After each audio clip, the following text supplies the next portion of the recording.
not almost there. Hey, I almost forgot to put myself in the stream here. Sometimes you just kind of forget what you're doing. Hey, guys, I forgot to put myself in the stream. So let's just let Massive Iron Live start getting all the dog hair off me, all the cooties. You can't really see what's going on until you get in front of the camera, and like every little small, like, piece of dry skin. What's going on, guys? Welcome to Massive Iron Live. It is Friday, the 20th of January. We're almost in February already. Thank goodness. Let's get winter over with and get on with things. Let's get on with spring already, right? Typing a banner in here. So let's get on with spring. How you guys doing? If you're new here, I appreciate you joining me. I'm here every Friday. From 11 Eastern till I run out of questions. And sorry, I was getting that banner up. I got big news, and I want to talk about that in this video, and I won't waste a lot of your time. But if you're new here, please post up a question. I'm here to help. No, there are no dumb questions, no stupid questions. If you're new, post up a question. Don't be shy.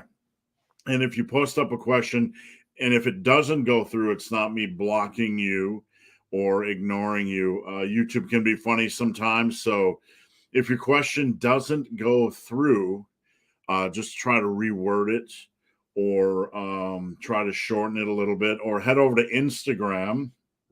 We'll get that banner up. Head over to Instagram. Whoops, that's the wrong one. We got too many banners going on here. Head over to Insta. Let me edit this one.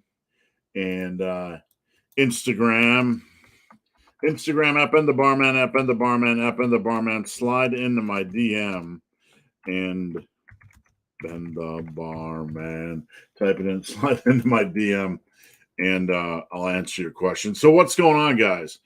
What's new? How was your week? You get in some good training. I'm going to be doing shoulders tomorrow. It's a little, you can see the city outside my window and just a little bit of flurries of snow. I was hoping to get in some walking or hiking this weekend, but we shall see.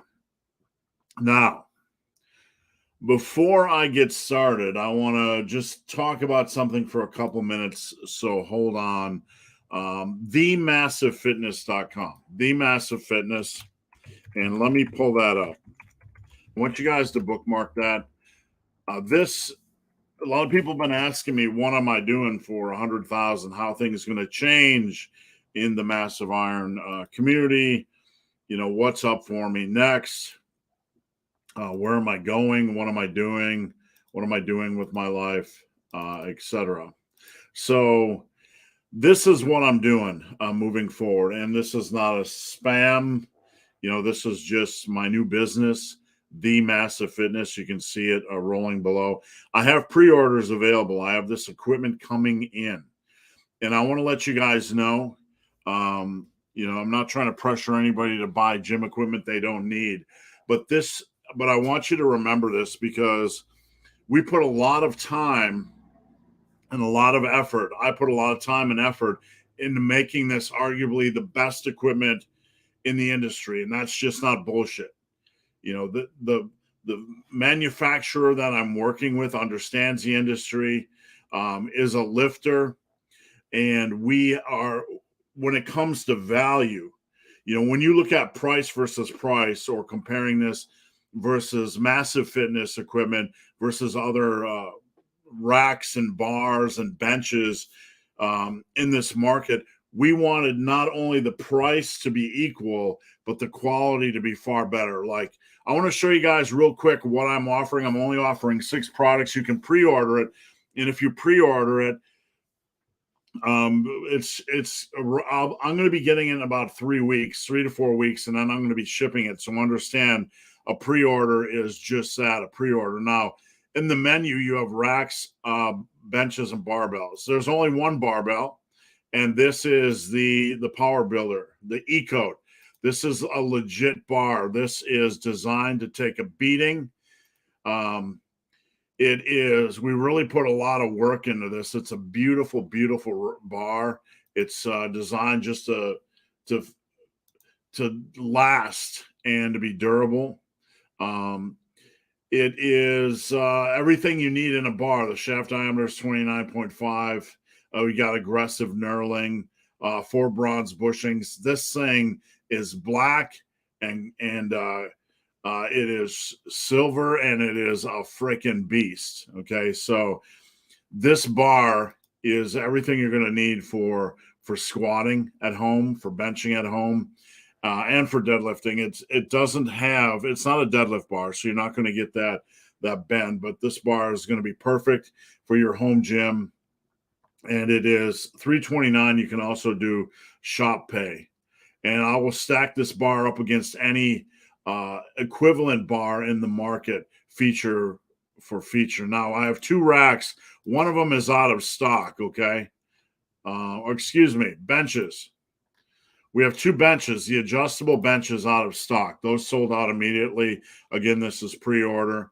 We'll be getting those in soon. I also have the massive flat bench, which this has an extra wide 14-inch pad. Okay. This is not just some cheap bench. This thing is built. It has a wider pad. Like the bench I have right now in my home gym has a narrow pad. And when I lean back on dumbbell benches, it's a little bit wobbly. This thing is a tank. Okay. It's going to provide better stability, a wider pad, and you're going to get the quality of materials. Everything we do, from the steel to the bolts, is the best possible quality we can find. And we're not just blowing smoke. I'm not blowing smoke out of my ass when it comes to this stuff. Okay. This is the best quality we could find, the best quality steel, the best quality bolts. We want this stuff to last. A lot of people will tell you everything's great quality, right? Well, when we put this stuff together, we put it together to be the best quality, not just to frame it like that. I'm a lifter. I'm building this for myself. This is my company. I'm putting my name on it, and I'm not messing around. So if you need a flat bench, consider this. These are $299. You can also do shop pay installments, and there's more information on the Massive Fitness. And I'm almost done, guys, so hang tough. I want to talk to you about the racks, and we have 3 amazing racks. I'm going to be having just finding my screen here. I'm going to be having the Dominator in my home gym. Now, you have the Dominator, you have the Crusher, and you have the Leviathan. You stack these against similar competitors, and they're going to crush them, not only on quality, but on features. The Dominator and the Crusher and the Leviathan all come with landmine attachments, okay? The Crusher and the Dominator come with the dip bar attachments. They come with the multi-grip pull-up, okay? Now look at the feet of the Dominator, okay? It's built for stability. It's built for stability. It's not, if you compare this to equal racks, it's not the same thing. These things are designed. We're going to be selling bulldozer arms, which you can put on here. And you see the extended floor runners with reinforced braces for incredible stability. Match that up against anybody. Okay, go check it out right now and tell me if anybody has the same thing, if anybody has anything better, right? And you're going to get the multi-grip pull-up bar and landmine attachment, box safeties. All this stuff comes with the rack, right? And this thing, we tested this thing. We tested this thing in the plant. We're not just saying it's built to beat, to survive a war. We test these things, right? Then you have the Crusher, which is a nice step down, a $600 step down, but it's a great rack. It's a great in-between rack.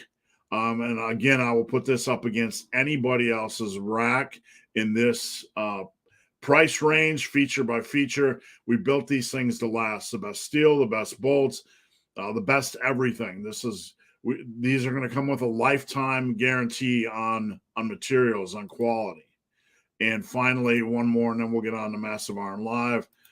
We have the Leviathan for somebody with a smaller space. This is a good piece of equipment. You can do everything you need in here. You can squat, you can bench, you can do pull-ups.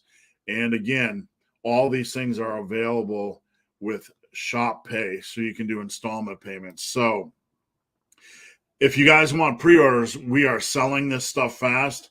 I have about 4 to 5 units of the racks left. The adjustable benches are gone. I think 3 barbells are left. Again, if you pre-order, it's going to take 4 to 5 weeks to get in, but you're going to be one of the first to get it. So that's the end of my commercial. Let's get into Massive Iron Live. So let me get the banner off here. Adonis, for a 5'6" male weighing 90 pounds. Would you recommend working only body weight and machine movements? No, I would not. Dumbbells and machines are really good. I would definitely work some dumbbells in there. If you have some confidence issues, with the barbells, that's okay. Don't feel compelled to squat and deadlift. But I would say definitely work some dumbbells into the movement or into your regimen. Ermic, I'm planning to start my bulking phase soon. I will do upper lower 4 days a week along with my 5th day where I'll train arms. So this is something I talk about a lot. Having a 5th day that's kind of a fun day, a junk day. You can do arms. And I'm not saying you have to do this, Ermic, but on that extra bonus day, you can do arms, you can do forearms, you can do face pulls, you can do abs, you can do calves. You can kind of do all the junk where you can't really fit in elsewhere. In this program, I'm planning to add your bench protocol. Sounds good. It sounds fair. Along with arm hypertrophy protocol, which you shared in an old video, can I do conventional deadlifts on leg days? I don't like doing deadlifts and squats on the same day. I'm not a big fan of it at all. Deadlifts are more of a back exercise than they are a leg exercise. They will do more for your back. They will do a lot for your back. Even though they're a unicorn lift and they hit a lot of different areas of the body, they're going to do a lot for your back. And I really don't like having deadlifts and squats on the same day. But if you want to do that and it works better for you, that's fine. The only thing I'll say is do not let your upper or lower back be fatigued heading into from your back work heading into deadlift day. If your upper or lower back is fatigued and you head into deadlift, the weight is generally going to feel heavier. Okay. All right, Steel Rat. Happy Friday. How's it going? Thanks for joining. It's going all right here. Man, put in a lot of work in the last 2 months on the Massive Fitness. Put in just a ton of work on getting Massive Fitness, up and running. And this weekend, what am I going to do this weekend? I'm putting together a new weight loss, fat loss coaching program, which is going to be like an intense 30-day boot camp. And I got a lot going on. I got some fun things I'm going to be doing this weekend. I'm finally going to be working on the magazine. I've been talking about a magazine. I'm going to be slowly working on the first issue. And this is just going to be a fun thing. We're not trying to launch a major magazine, but I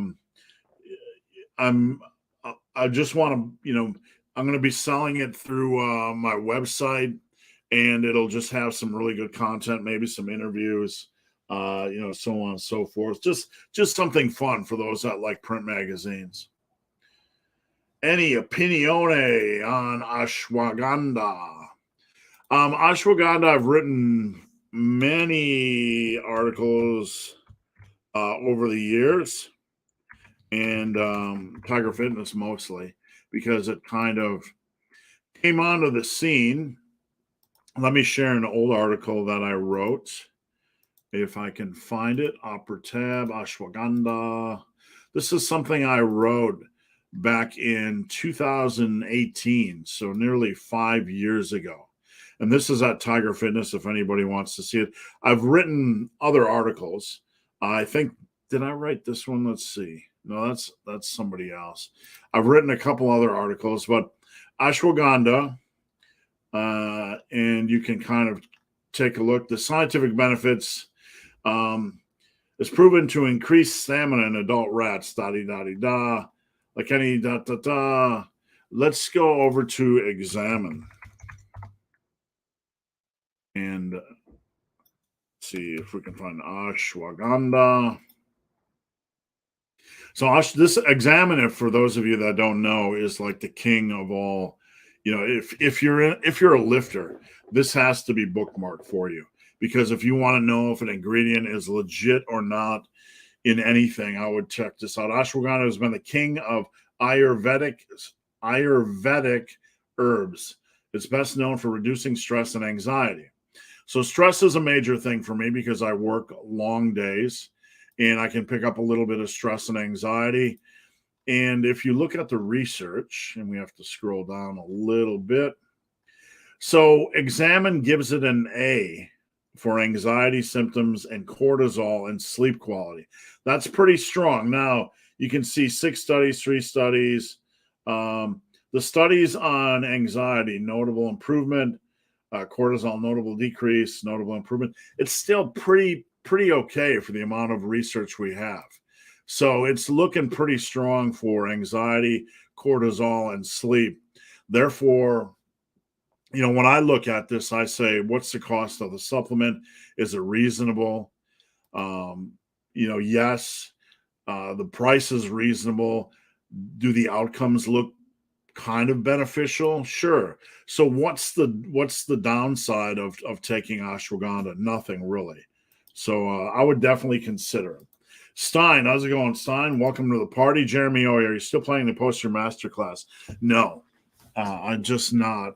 I've moved my focus to Team Massive Iron and community for this year. I thought I would start an over 40, over 50 kind of fitness channel, but you know, the first video did okay. The second video didn't do okay. And I think I'm just going to stay in my lane and just focus on one channel. C Night. Have you trained with a partner for any length of time? No. Honestly, I don't even like, I don't like training even with my wife. Like, nothing against her. I just like to be in my area, right? So what would I look for in a training partner? Number one, you better show up, right? You better show up. There better be no excuses, right? I don't care if your little tinky toe hurts. I don't care if you got a glute cramp. You better come ready to rock, right? Because it's game time, right? And, you know, I don't want to talk. I don't want to, you know, bullshit. I want to get down to business. So that's what I look for. I've trained with many people over the years. People would pop in and we do a workout. But, you know, because people are coming to train with me, you know, usually I have to lead the dance. So they just follow along, you know, so on and so forth. But, man, a training partner, you better show up. You better not be bitching, right? That's what I would look for. Any opinion up? We got that one. Morning massive mammals. What's the word today? Sadly, I can't listen live today. No problem. But would appreciate a birthday shout out. Rachel, 34. You don't look a day over 24. And if you do, Rachel, it's probably because your husband is placing a lot of extra stress on you. So you deserve the best this weekend, Rachel. You deserve to be spoiled. And I would actually encourage you just to pay your husband to go watch a ball game or something, get out of the house, so you can just have some peace and quiet, right? Steve, body part split. Leg day is 2 sets each RDL, squat, leg extensions, and leg curls. Also do 3 sets of calf raises and bicepticons. Since I'm sore for 2 to 3 days and progressing steadily, is this enough? It looks okay. The only thing I don't like to do is each body part split. Leg day is 2 sets. Well, you only have 4 sets of really for quads. I wouldn't consider that enough. I would try to evolve that. I mean, your hamstring work is fine, calf work is fine, and I know you're sore, and that's okay. But over time, I would try to add in some more quad work. Leg extensions, you could do the bulldozer protocol, where you do the 5-set rest pause protocol, and you can find that on my channel somewhere. And I don't know where you live or where you work out, Steve, because there are a lot of guys that have the same name. Like I know there's a Steve K on Team Massive, and I don't always know if you guys are the same people. So, and I can't always remember where a lot of you guys are working out. But I would probably work in another at least 3 sets for quads, right? You probably don't want to be below 8 or 9 sets for quads per week if you can help it. And I'd probably bump those leg extensions a little bit. Christos, what's the best client transformation you've ever witnessed? Wow, what is the best transformation? I've had some really, really good ones. I've had wow, man, I will tell you, in the past year, as my coaching service has grown, we have had it's only me, so I don't want to sound confusing, but had some just amazing results. Like lately, it's just constant seeing guys that are just killing it. I had one gentleman, and it's hard to say one is better than the other, so I'll just share one story with you. I had a local guy come to me, Hispanic, 5'6", he was like 220, okay? Never touched a weight in his life. Okay? So he decides he wants to get in shape. So I give him a meal plan. Like I don't give him what to eat, but I give him, calories and macros, and I give him a workout. Dude proceeds to lose 50 pounds, get down to 170. At the end of like 5 or 6 months, he's squatting 315 for 5, benching like 255 for 5, and he looks like a freak. So obviously there might have been some good genetics at play, but that aside, he ate the same thing nearly every single day and didn't stray, and lost the 50 pounds and did the 10 to 12 pound beginner gains and looked phenomenal and was pretty strong at the end. And out of the gate, when you talk about near perfect newbie gains and newbie progress and attention to detail on form, this guy just absolutely nailed it. Friday Live just hit 175 by 20 on close grip bench. Nice work. 185 by 20, super rare. You're right in that shadow. Should I aim for 2 over? Nah, man, move up. When you hit that 20, you want to slap another 5 on there. Let's get that to 185. And then that's solid. That's rock solid. Rico, what's going on, Rico? Sign up for Massive Iron if you haven't. TeamMassiveIron.com. Thanks, Rico. Johnny, it's been years and years. It's been a minute since I trained, and I lost. I'm just laughing at myself trying to, use cool speak, man. It's been a minute. It's been years since I trained and lost most, if not all, of my gains. Ballpark figure, more than 3-4 years. If it's not been more than 3 or 4 years, I think 6 to 8 months, you're going to have everything back. You just train hard, eat right. Get like Hulk Hogan, right? You're just all fired up. All the music's blaring. You're putting your ear to the crowd, right? You're getting all psyched up. Go train hard for 6 to 8 months. You'll be on track. Thoughts on negatives? There's no reason to force negatives. You want to control the weight, and I'm very big on controlling the weight, and that's going to be good enough. Like, you're doing a lat pull down, you You don't just want to let it fly up, right? You want to control it, but not necessarily slow it. So focus on control.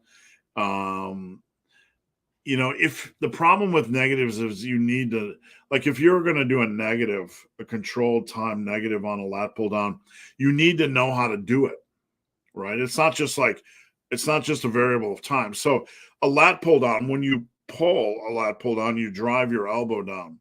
If you're going to do a negative on a lat pull down, for example, you need to fight it at the elbow, not here. Okay. Because if you're fighting it here, like slowing it by resisting it with your fists, you're likely going to be working your bicepticons. So if you're going to fight it up, you want to fight it by pushing down or pulling back on the elbows. So you're actually feeling the back while you're doing a negative. Does that make sense? So there's no need to do negatives. If you want to work one in as a bonus intensity technique at the end of like your last set, that's fine. Just make sure if you're doing them properly. Eric, the Beard of Redness, happy Friday. Join Team Massive. Thank you, sir. In a routine that has squats and leg press, if leg press is unavailable, what would be your go-to? What I would do, I would ask myself, like, I've been in this situation many times, and what we want to do is think of hard work. What can we do to kick our own butt? So that's the cornerstone question.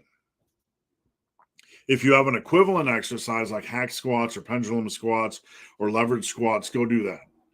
If it's a new exercise to you and you're not familiar with it, go moderate to lighter weight. But don't get yourself injured. You could do things like, I would kick my own butt with leg extensions.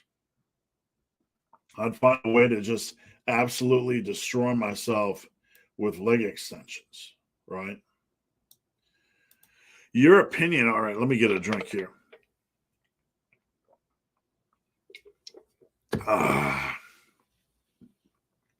Your opinion on Yates rows. An overhand Yates row is a barbell row. So I'm not sure what you mean. An overhand row is a barbell row. A Yates row is palms away from your face. So not sure. I'm a little bit confused. Not sure if you just kind of worded that oddly, but I actually was correcting the form of a Team Massive member this morning on the Yates row. The Yates row, you don't want to have a lot of torso sway. It has to be all elbow drive. We have to remember the purpose of the exercise. So if you're driving the elbow and you can get that good back feel, they're fine, as long as it doesn't place stress on your lower back. But it has to be about the back feel. Big Scotty Mac and Cheesy. How are you, big fella? Good. How are you doing? If you do last set of failure, do you tend to reduce the weight? No. Failure isn't a word I use in the massive iron world. I use max safe reps. Maximum safe quality reps. We're not worried about training to failure. We're worried about going until form breaks down or until we feel like we're going to fail on the next rep. So just for clarity, because that can be exercise dependent, no. I use whatever I'm using, and I just do max safe reps. Big Timothy Lim, is it normal to have a large rep drop when upping weight? Well, the way it goes is you're going to up weight and reps drop, and then reps climb, and then you up weight and reps drop, then reps climb, and then you up weight and reps drop. So it's normal for reps to drop. A large drop, you can see that more when you're doing machines and dumbbells, because some of the dumbbell step ups can be quite a relatively large percentage increase. So I would have to see specific numbers, Timothy. Oh, here we go. Was able to do 4x5 deadlift 1 week, the next week. That's not a function of the weight, okay?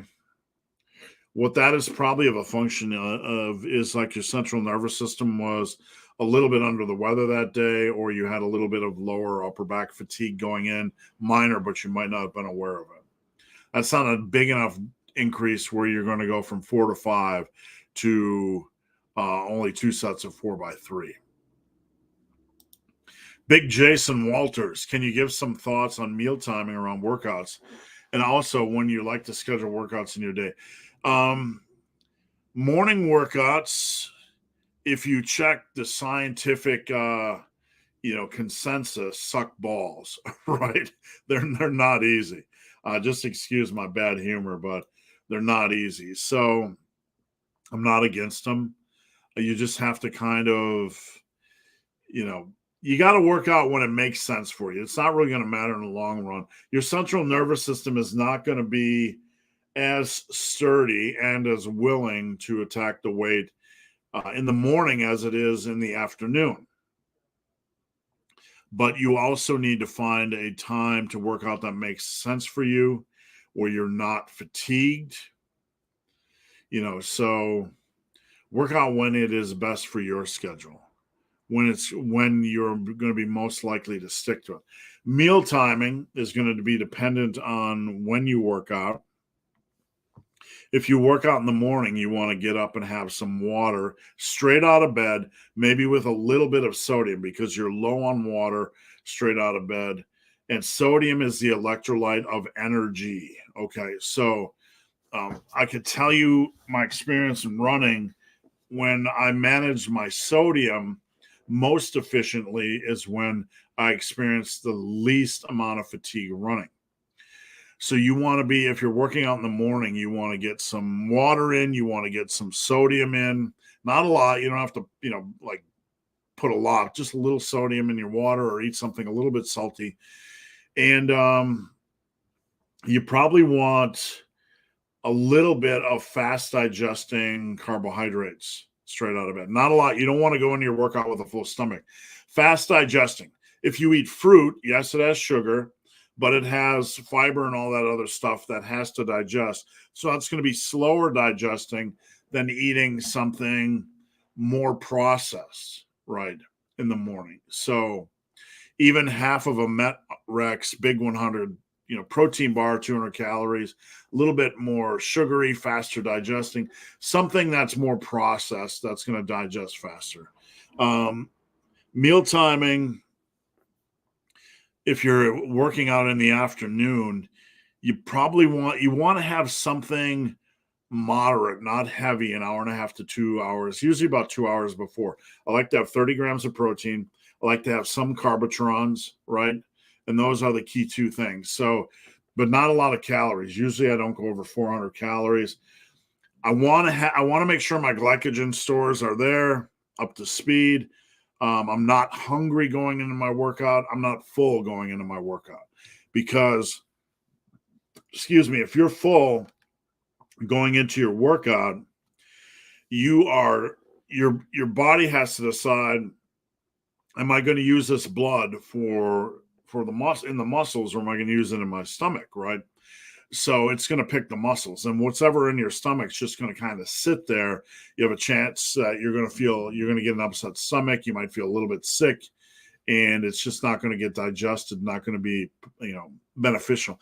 Post-workout, listen to your body. Like, you don't have to, what I would typically do is have some fast digesting carbs and some protein immediately post-workout, get the recovery going, and then have a bigger meal, when I got home, time to settle in, etc. Big Carl, my client, good morning. Checking in from Louisiana. Safe travels, man. I hope the weather is nice. Carlton is a truck driver, and if he will pull out his equipment in the parking lot and get after it. So it's a pleasure to work with Carlton. He's been losing weight and just crushing it. So have a good workout. Big Josh Megaroids, what is your routine before working out? Do you watch bodybuilding videos?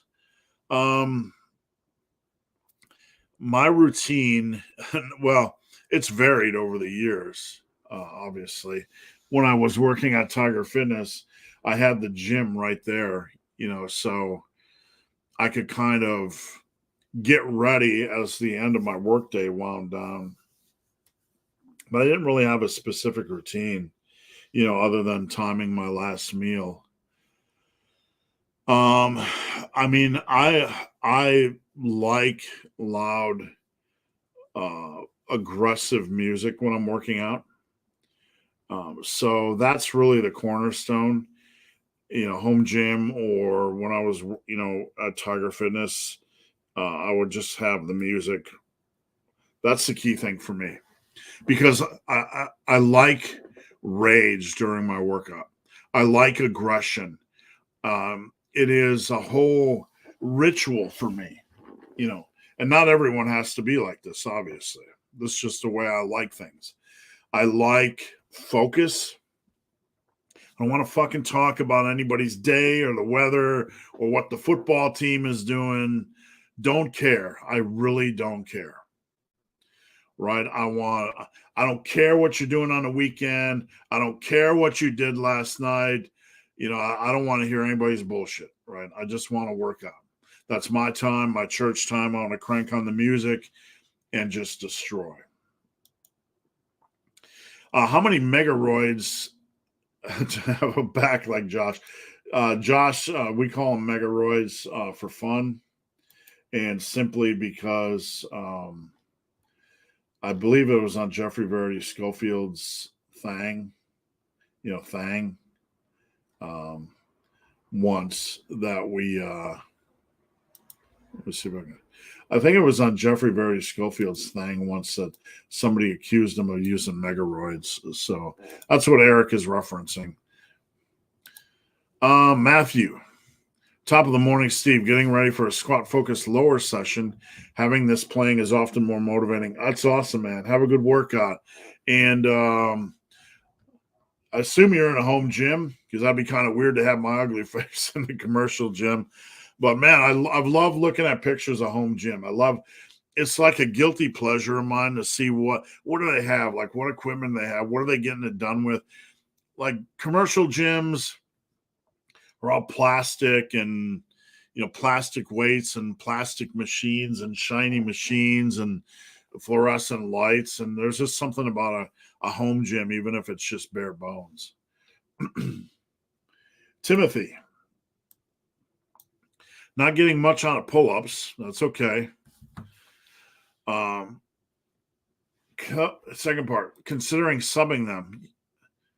Yeah, dump them. I mean, at some point, if you're not getting something out of a lift, it doesn't, like, there's a certain segment of the lifting community that is like obsessed with pull-ups.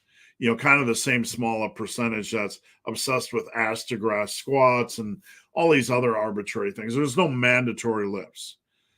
Like pull-ups are a lift that I wish I would have trained harder when I'm younger, because it would be fun to be really proficient at. But a lot of us just aren't really built very well for the lift, right? Because you have to hook your body weight on there no matter what your strengths are. So it's like taking 200 random men from the street and telling them to squat 275. A lot of them are just going to fail. So yeah, I'm all for that. You don't have to do pull-ups. Done deal. I know I should warm up. Not should. Remove should. But should I also warm up? It depends. Like when I move from bench to dumbbell bench, and I've done my warm-ups on bench, if I'm done, like I used to dumbbell bench 150s. So when you're moving to another lift, you want to do at least a moderate feeler set. Doesn't have to be many reps. Like even if it's cable tricep extensions, I want to feel them because every exercise is slightly different.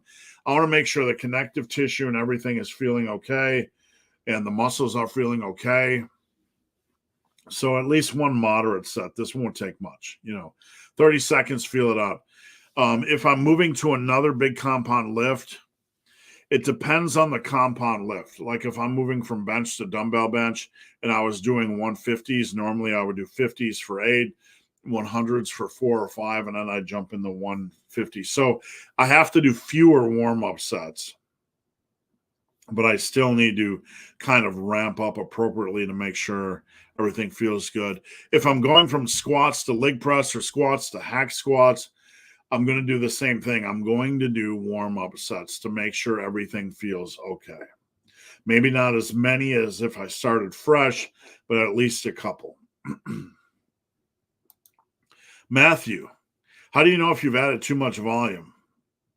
If you can't get through it, if you can't work it hard and you're not recovering. Do you feel beat up? If you have a whatever volume you have, if you're not able to work it hard, because hard work is the key. And we want to get the most out of every set. So if you have volume where you reach the point where you like, well, let me caveat this, okay? Because this is a slippery slope I'm setting up for myself. If you have a reasonable amount of volume and you can't get through it, then your work capacity needs improvement. Okay, so you're just going to have to keep pushing till you can do a reasonable amount of volume. What's a reasonable amount of volume for a major body part? 8, 9 to 12 sets. If you're struggling with 9 sets of chest or quads, it's not too much volume. Your work capacity is in the dumps. And you need to keep pushing until you bring your work capacity up, and that'll help with hypertrophy. If you're doing more than reasonable, let's say you want to do 15 sets for chest, and I'm not calling that unreasonable, but if you want to do that kind of extra volume, but you can't push the extra work hard, then it's too much volume because you're just doing junk volume that has no value. Also, if you're doing like 18 sets for back or chest or quads and you're crushing it, right? And you're crushing big volume, but you feel beat up, then you probably need to dial it down some, because yes, you're able to do it and you're able to do it hard, right? That doesn't mean it's good for your body. Like I could go out at my peak when running and run 4 hours every day. It sounds crazy, but I was doing 2 hours every day, and I did enough 4-hour runs where I know I could run 4 hours. But it's going to beat me up. Okay, so there's give and take there. We have to be reasonable, right? So if what you're doing is beating you up, you got to remember this is a long game and you might need to pull back a little bit. So Matthew, I'm going to give you the t-shirt or hoodie for that question. Hit me up on Instagram at BenTheBarman, or email me, benthebarman@gmail.com, and I'll send you a t-shirt or a hoodie. All right, where were we? Big Vince Jackson. Can you go more into how in the end training split doesn't matter? It doesn't matter. Been program hopping. Programs have the same exercises, Vince, okay? So I want you to go over in the mirror and I want you to stare deeply in your eyes and say, Vince, every program has the same fucking exercises. It doesn't matter which one you choose. You can hop, you're doing the same damn exercises, Vince. Not only that, but hard work and progression matter. Not whether you're doing 6 or 7 or 8 or 9 reps on a lift, right? It's hard work and progression. That's what matters. So program hopping is what we do as a distraction. We're trying to find a way around the mountain. You have to grab your big, juicy meatballs, right? And you have to, I'm going to crush. You have to focus on lifts, crushing lifts, working hard on lifts. I talk about this, picking 20 or 30 lifts this year and just trying to crush them. That's the key.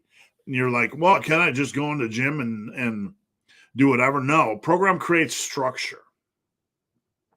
Why do I have literally probably 100 different workouts?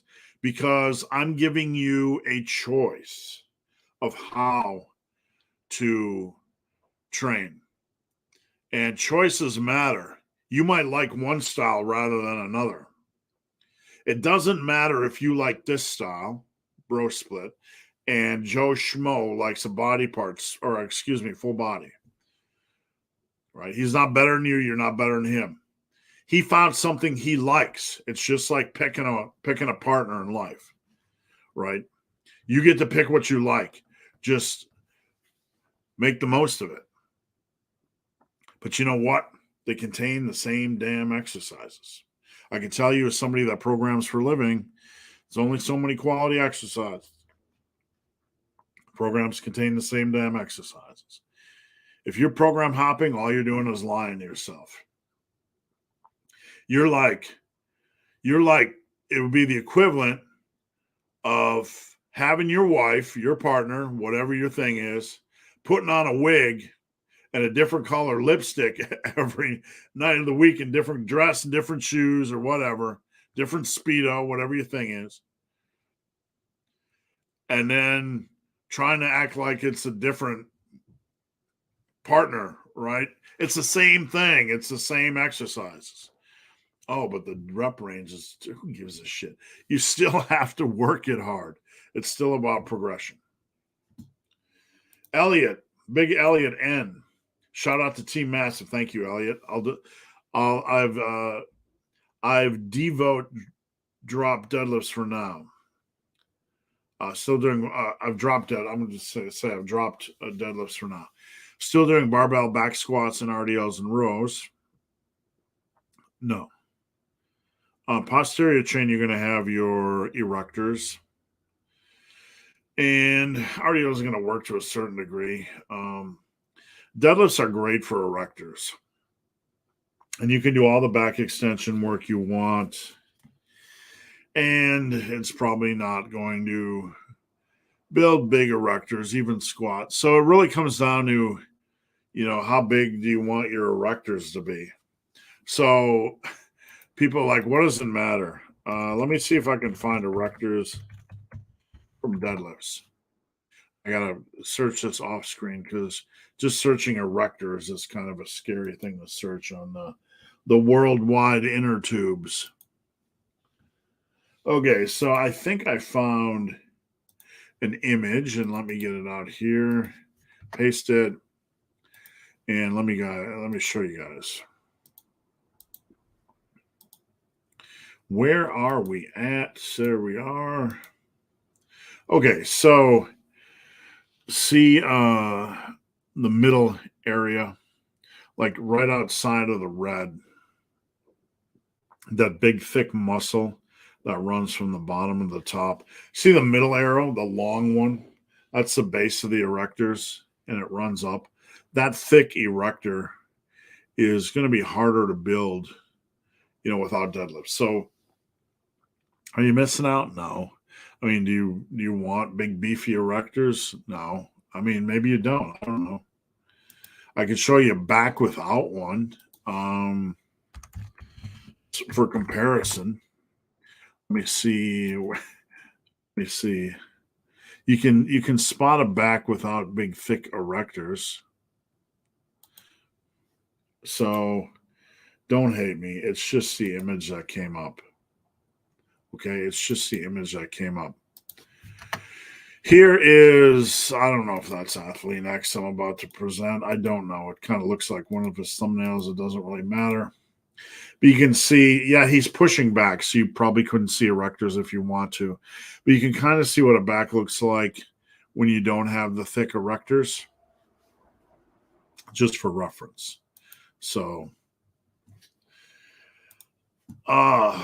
started using your style of dumbbell row. Good. Just be safe. Listen to your biceps. Drive your elbows back to move the weight. Big Josh, my lower lats are sad. Oh my goodness, they need a Hallmark card, Josh. I recently found that close grip pull downs hit them really well. Any other exercises? You know what? I like the old school machine pullovers, but you don't see those in many gyms. I've been experimenting lately with clients on the barbell lat pullover. And some like it, some don't. Some like it, some don't. And I don't know if I can find a good video of it. Here it is. Let me just mute it. I got to mute this because you never know what silly music you're going to get. And if I put any music in a video, then, okay, so let me share the screen. And, okay, you guys see this? Blah, blah, blah, blah, blah, blah, blah, no wait time if I this is one of the one of Ben. Now this is the so starting this is position. what we're kind of looking elbows at bent with about a 90 barbell degrees. lat pullover. They're fixed. See he's how not going his to straighten them or elbows bend them are anymore. over Looks like he's going to do a tricep It skull does. crusher, have but a now he's going to thumb take around it the behind his grip. head. And this You're is the gonna key kind is of to keep that approach in it. that fixed position. This So is you something keep that you might exact want same to play with. position, Some of and my then it's just going to come back clients, over, and He's you're only going to moving at the shoulder joint. Now he's going to messed pull around over. with a and then couple you're gonna clients and the and a arms few stay right people in on the same Team position. Masters. Where are we Some trying like to it, some recruit with don't. this? Oh, this is But just lats. know that Lats. that's This is something you could try as well. Steel Rat, been trying to get my younger brother to fitness for years. Any success stories? The only thing you can do is be a good role model. That's all you can do. The more you pressure people, the more they're likely to go into their corner of the world and say F off, right? So just do what you like. Let them be okay with doing what they like. You can plant seeds, you can walk the walk, but don't be obnoxious. You know, not saying you are, but don't. What we like doesn't have to be. I know you love your younger brother. I know you care. But if you want to do something fun with him that's active, do something active that he likes to do that you're not like, let's go do active stuff, right? Like paintball or something, right? I mean, dodgeball, go do something fun, right? Just because you like lifting doesn't mean he'll like lifting. Maybe he wants to go on a hike or go bowling or something. Do some Tai Chi, right? Do some Kung Fu, right? Go do something fun with him, man. I mean, you know, people that tend to get active tend to get into the lifting lifestyle as well. Harut, what's going on? Harut, I just posted his amazing transformation on my Instagram at Ben the Barman. Go check it out. Will Zercher squats hit different muscle groups? Every big compound movement will hit muscles differently. Absolutely. Eric, the beard of redness. Shrug 5x5s are the real deal. Burnout, they are. They're a lot of fun. What inspired you? I don't know, man. Like traps need tension. They need stress because there's such a limited range of motion. Like I've said this before, on a bench, you have all this range of motion. On a curl, you have range of motion. On a trap, you have, right, like that sound effect. So you need some tension. You need some stress. You need some reps. You need to get your reps in. And with the traps, the interesting thing is some people think like static holds that you have to hold it at contraction. Well, you don't. You can hold a bar right here in between bursts of 3 to 5 reps, and your traps are working to keep your arms attached to your body, right? They're still working. That's one of the interesting things about the traps is that you don't have to have them at peak contraction for them to be working, right? So 5x5s just allow you to do 3 to 5 reps, rest while still challenging the traps and then doing more reps. So it's just a naturally fun way to get in some trap stress. Big Matthew, regarding my volume question, I'm referring to isolation. Even after going to failure and beyond, I always feel like you can do more. Hard work is always beneficial as long as you are recovering. Does that make sense, Matthew? Just don't beat up the body to the point where you're going to encourage injury. Dr. AJ, what's going on, Dr. AJ? Josh, Big Megaroids. Dr. AJ, good morning in RDL. Just a funny response to Dr. AJ. All right, Big John Paul. What am I doing wrong? When I had 5 pounds of the barbell row, my reps for bicep curls would lower nothing. Maybe you're just a little fatigued. Maybe your body's acclimating. It'll come back. As long as your nutrition's good, it'll all come back. What's your favorite thing about coaching? Good question. My favorite thing about coaching is to see consistency. To see, like, it doesn't matter if you're lifting coaching.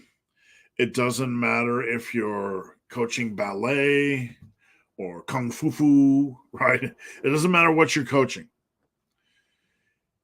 If somebody buys into the system, there's a chance they're going to be successful, even if the system is poo-poo. So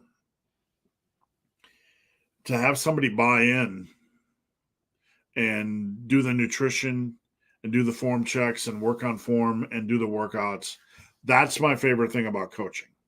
Because if somebody just buys in and does, if I put you on the choo-choo train tracks, right? The choo-choo train tracks, and I say go, and you go, and you keep your head down, and you just keep going forward, no excuses, no complaints, just putting in the work, and coaching's kind of going smoothly. Everything looks great. Your form looks great. Great workout. Numbers look great. Like, I think my best clients must think all I say is that looks great. But that's like when you got a client that is running with form, that is running with their workouts, that is running with their nutrition,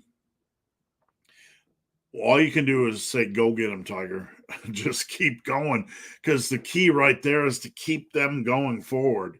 Because if they do, they're going to see great results over time. So the most satisfying thing of coaching is when somebody's on the choo-choo train tracks, and they're just driving forward.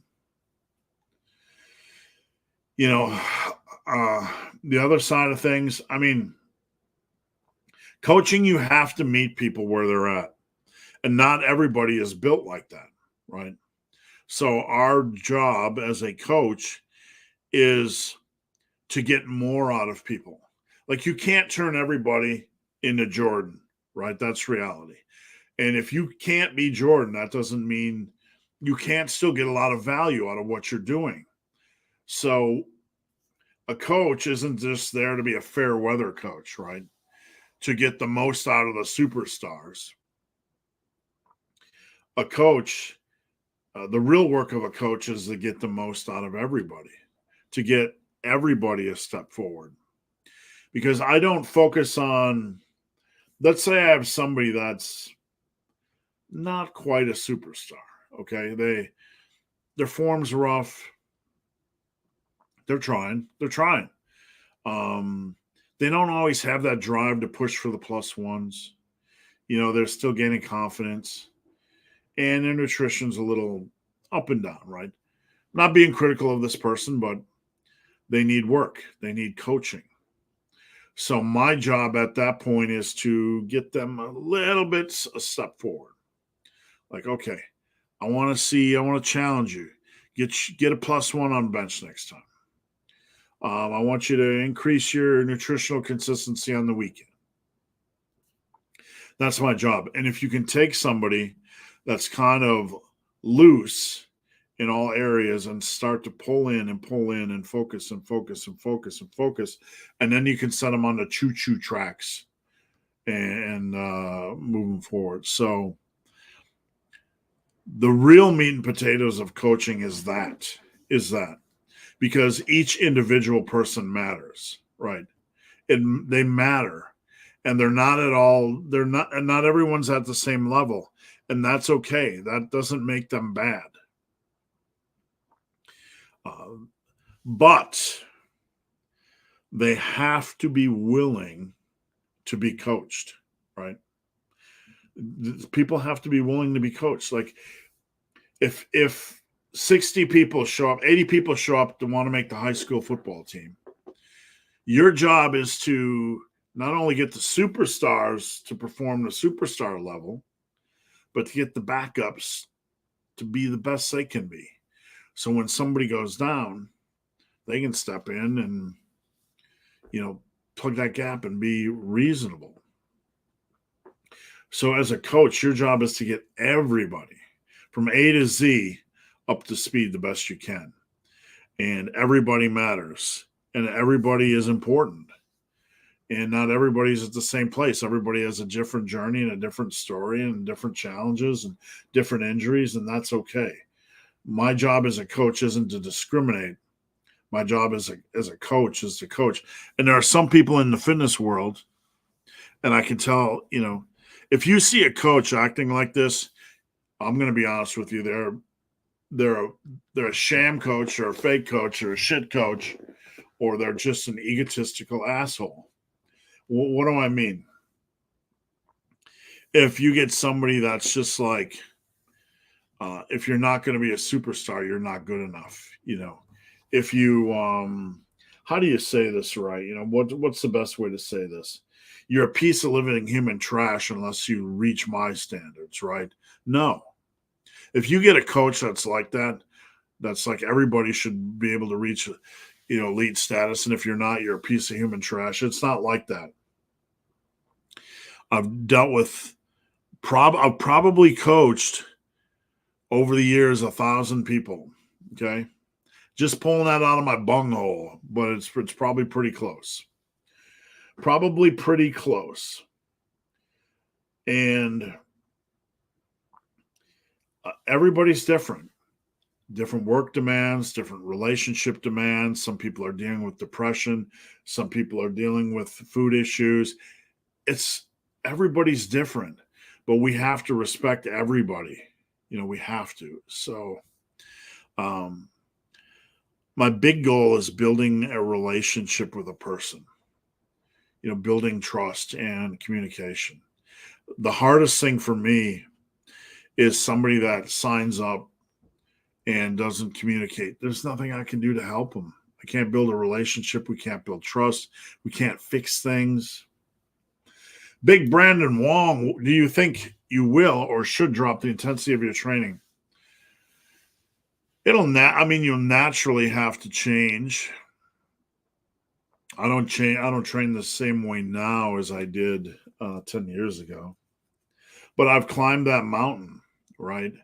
And when you're at extremes, like you're trying to win the Super Bowl, you're going to put your body at risk to a degree, right?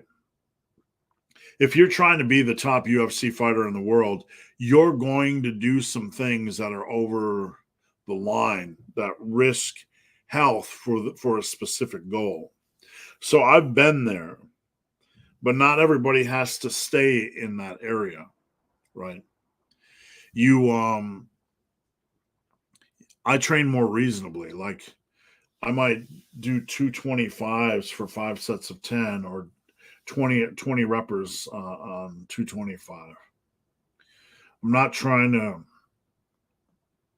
set PRs. I still push myself.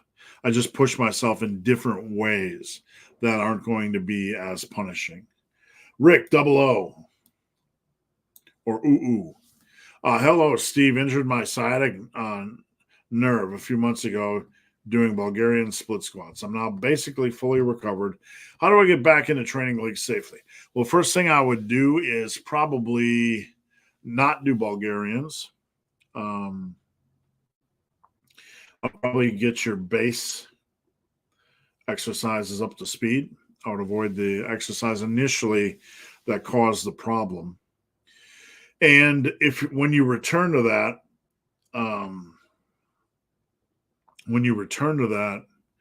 then I would go super light for a month. Super light for a month. If you have an exercise that tore you up, you need to spend some time dancing with that exercise to make sure you're not getting tore up. Does that make sense? Steel Rat, what's worse, curling in the squat rack or calf raising in the pendulum? I don't. Curling in the squat rack, dude. I don't know. This is a matter of degrees. I calf raise in my pendulum squat machine.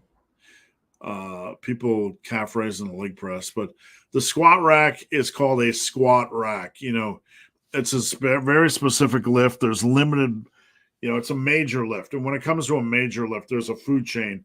A major lift, you need to allow other lifters to do their major lifts. And if you're going to do your curly whirlies, you're going to do your calfy raisies, and you can't don't take away from the major lift from another person. All righty. Good morning, massive family. Sick once again. Sorry to hear that. So tired of the sickness. Please give me a motivational rant. Motivational rant. I know that sickness gets depressing. I was sick for I got me a whoop, right? I'm like, I'm going to start the new year. I'm going to track everything and be accountable and do all this stuff. And then I got sick. And it can be depressing, especially when you're sick more than 3 or 4 days. So it gets tiring. But the only motivational rant I can give you, and some people find this to be depressing, but it's reality. You have limited time on this earth, and it's going to go by quicker than you can imagine. This doesn't sound like a rant, does it? It's going to go by quicker than you can imagine. And I want you to use that fuel. I want you to use that frustration as fuel.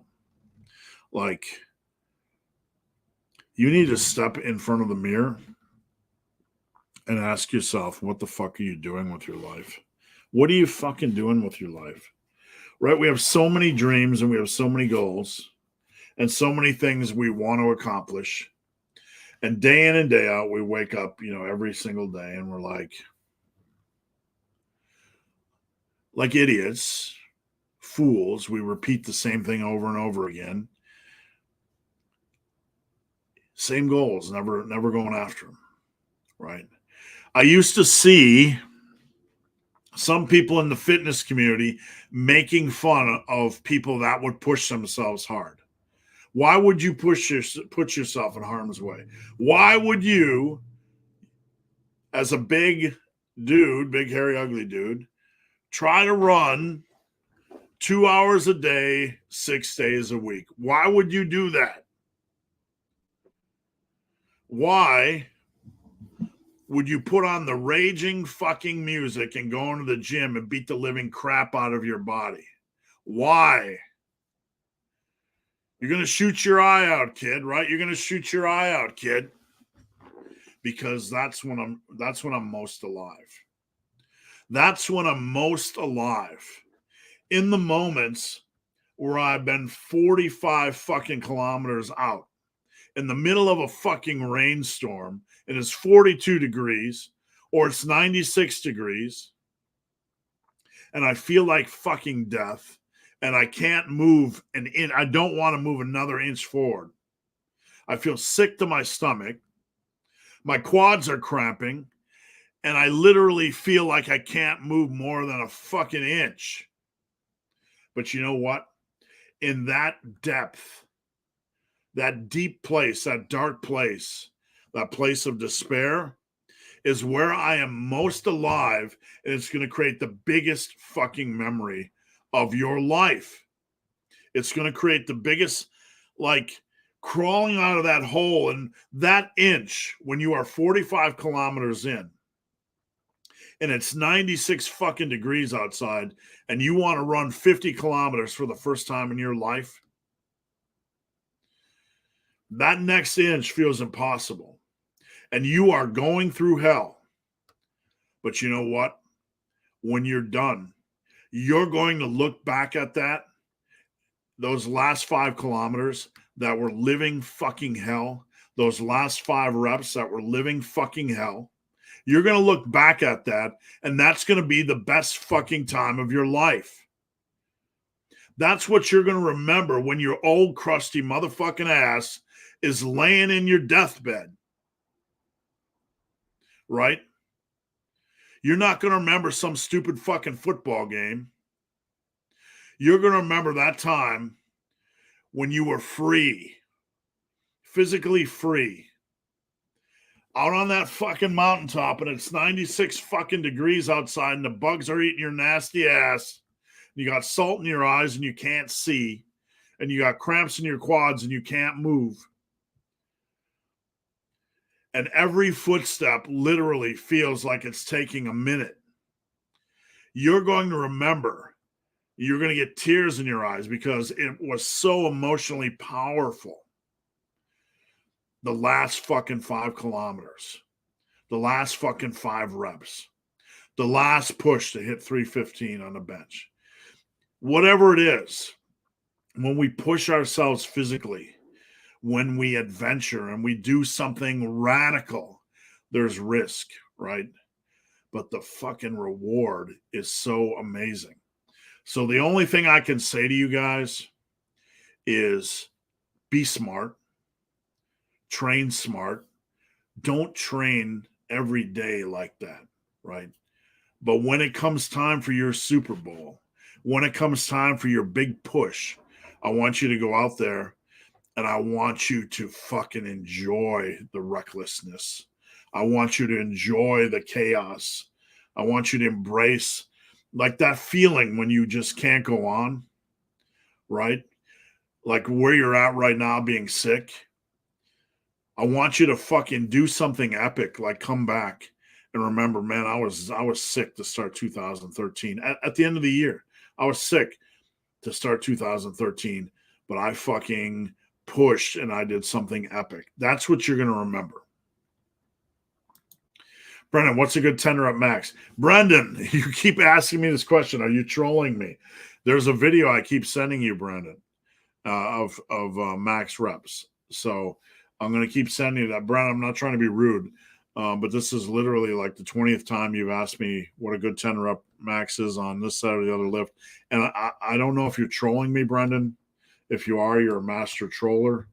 But you got to refer to the video I sent you on Instagram the other day. Boss, best way to increase your bench. Best way is to hire me as a coach. But seriously, I have a bench video that I put out maybe like a month ago. It's like a year program. Check it out, man. Check it out. It is worth your time. Kyle goes, meow. Do you have any experience with non-strength athletics? How do you measure progress? Like what metrics outside of lifts? Non-strength athletics. Running. You know, I was a trail runner, ultra runner. What metrics do I first, when it comes to everyday training, I focus on repetition. Am I being consistent with repetition? Is repetition sustainable? Because that'll be the foundation of anything you do. And it sounds trivial, it sounds boring, it sounds bland.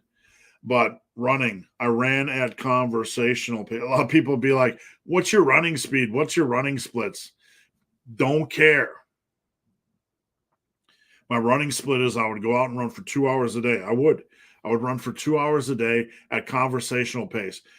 Like grandmas will be in their walker passing me, right? Passing me, right? It's funny, but it's almost true. But I would be like, I would go to a race, and my wife was faster than me, so she would hear this stuff, and she'd be like, someone would say, "Hey, there's a big power lifter out there. This big guy. He's going really slow. He's probably gonna die." Right? But man, I go out my conversational pace. It's like the tortoise and the hare, and I'd finish, right? And all the rest of them be tapped out. I'm not dissing on them, but that's the cornerstone is repetition, sustainable, safe repetition. So that's the key of any athletic endeavor. Whether you're going to do kung fu, right? Got to get your repetitions in, right? You got to get your bases down. Baseball, bunt, bunt, bunt. When I played basketball, I would literally go and do drills, and I would keep track of my drills, like left-handed layups.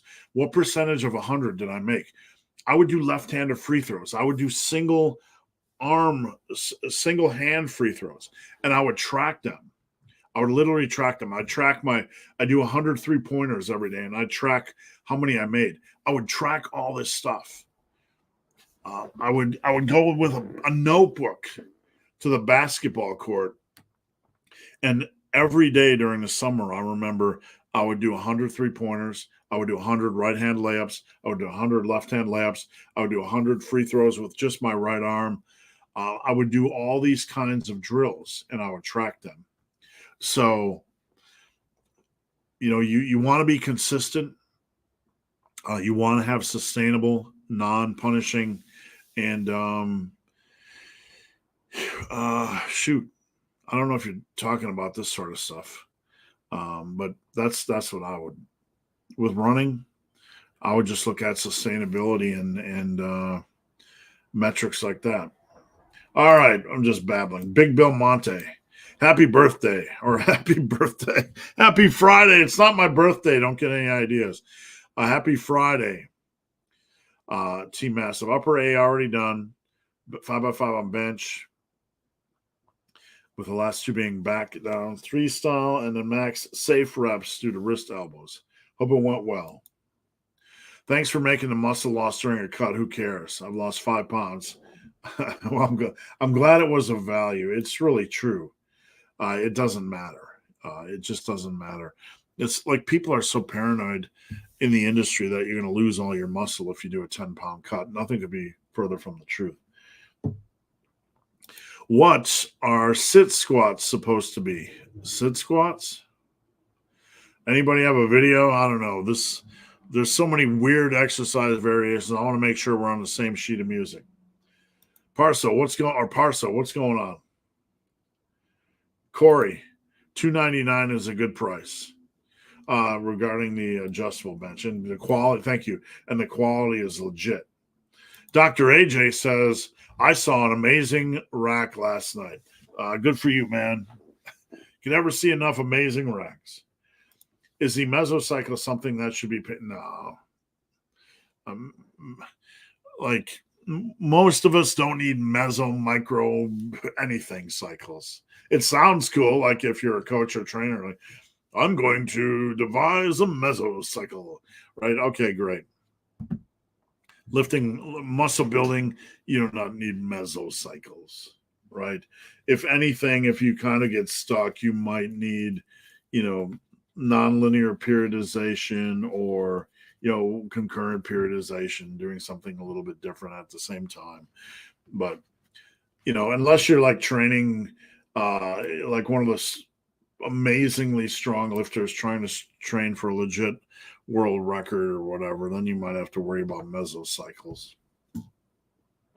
Just blabble that that inflates the ego of the person making up mesocycles for the average Joe, right? Steel Rack goes to the gym. God damn it, I was planning to have a rest day. God damn it, but after those juicy bars and racks, what's wrong with me? Hey, that's what it's all about, man. I can't wait to get my rack and set up in here. Man, it's a dream. I'm just a fucking schmuck that started in a basement, and I'm going to have a fitness company, man. It's going to be hard, right? Competing with Rogue and Rep but we got quality, man. We got quality. This is legit quality. And it's going to be hard to convert people. And I don't have a lot of money, to initially stock. But, man, if you need home gym equipment, please consider my company. I put my name on, on this stuff. I put my reputation on this stuff. The Massive Fitness. This is pre-orders. But if you need equipment, please check it out. It comes with a lifetime warranty on the quality, and it is quality equipment. All right, where we at? Big Corey Falcone. Squats and deads together are way overkill. Yeah, I don't like it. I've done them before, and I simply do not think. Like, you need to have your form down, right? You need to have your form down. And even then, they're going to be a killer. You're going to have to cycle. Heavier, harder squats, moderate deads. Next week, harder deads, moderate squats. There's going to be a lot of engineering going on. Big Bob Fish. If I lose focus and masturbate, can I regain my lost testosterone by drinking it back in?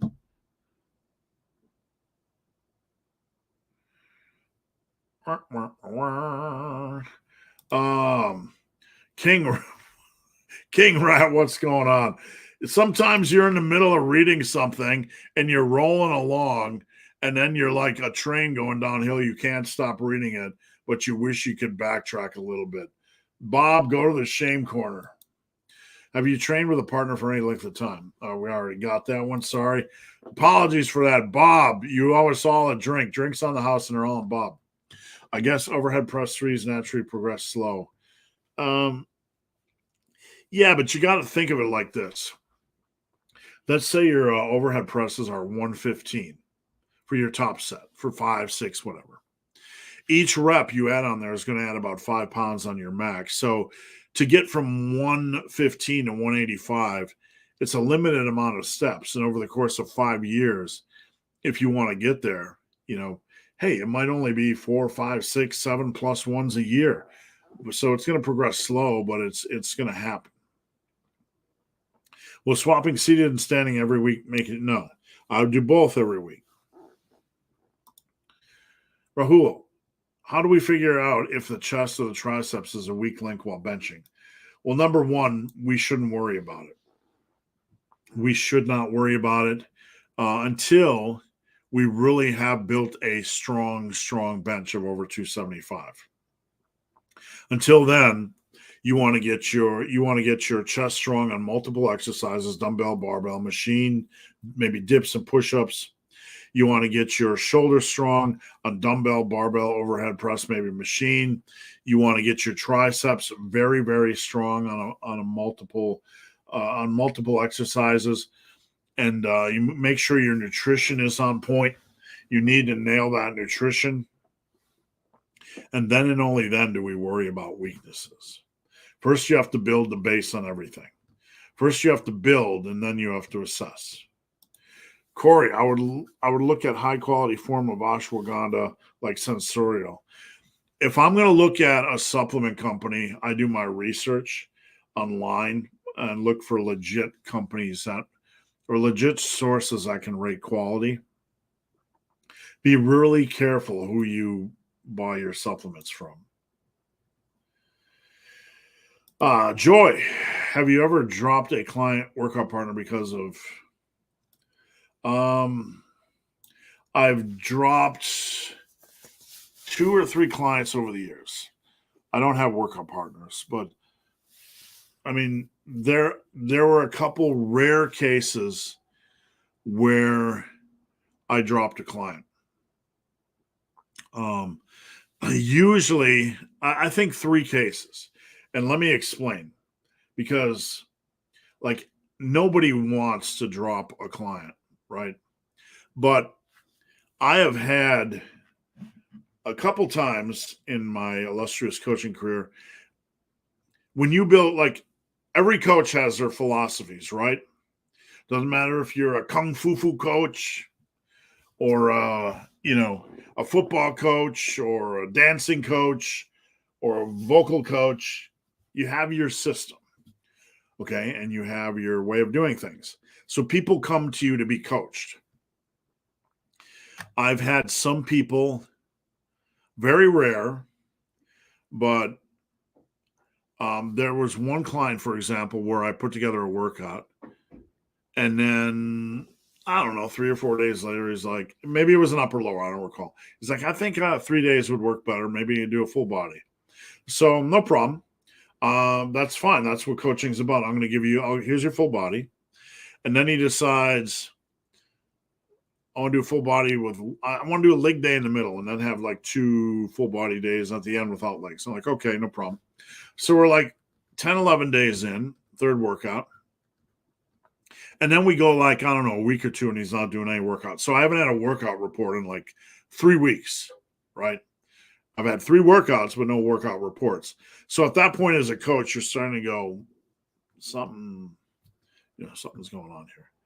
And then I want to go back to an upper lower, but with 2 straight leg days or whatever. I don't remember the details. So I gave him the program.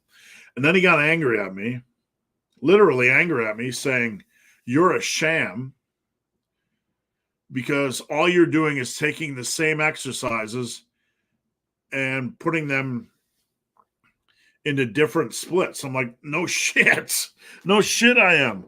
I'm not like he thought I just gave him templates. Like, how many exercises do you fucking think there are, dude? I didn't say this to him. That's what I was thinking.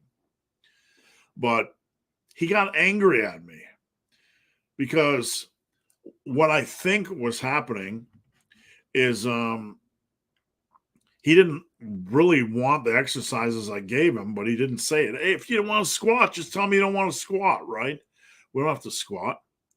But look, if I have bench 3s in an upper lower protocol and you tell me you want a full body, I'm going to move the bench 3s to a space on the board of the full body. If you don't like bench 3s, that's okay. We'll move it. We'll change it to straight sets. We'll do something else. I have no problem changing stuff for a client.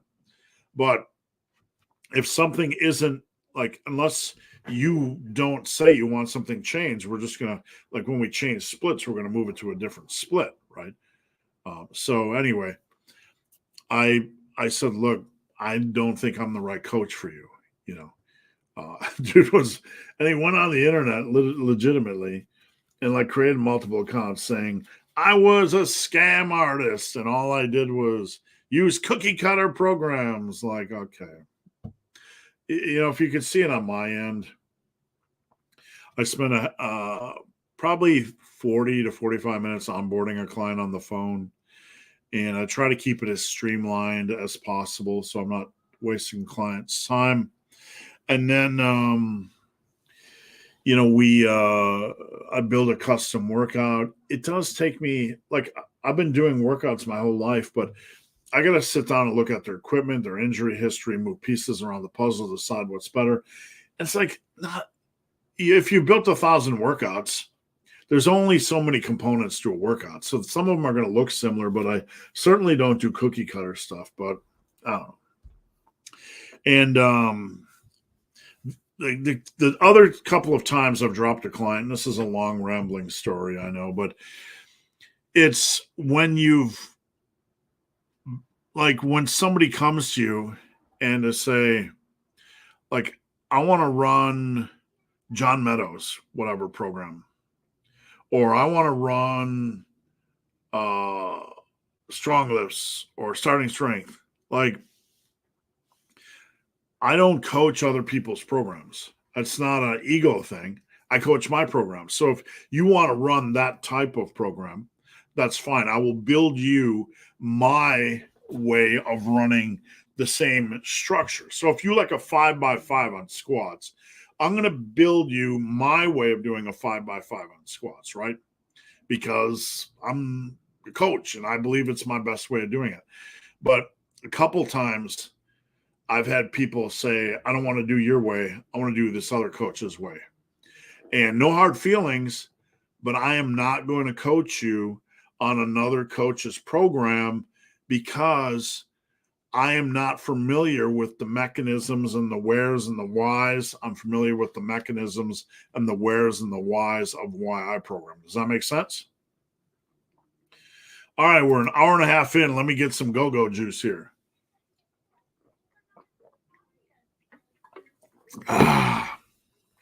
Guys, I'll stay on as long as you guys got questions.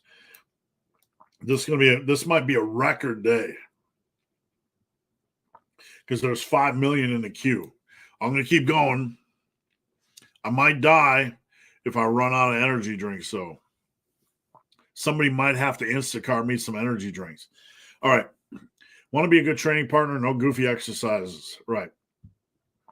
Why I hate working out with people. Always want to do some random shit on social media.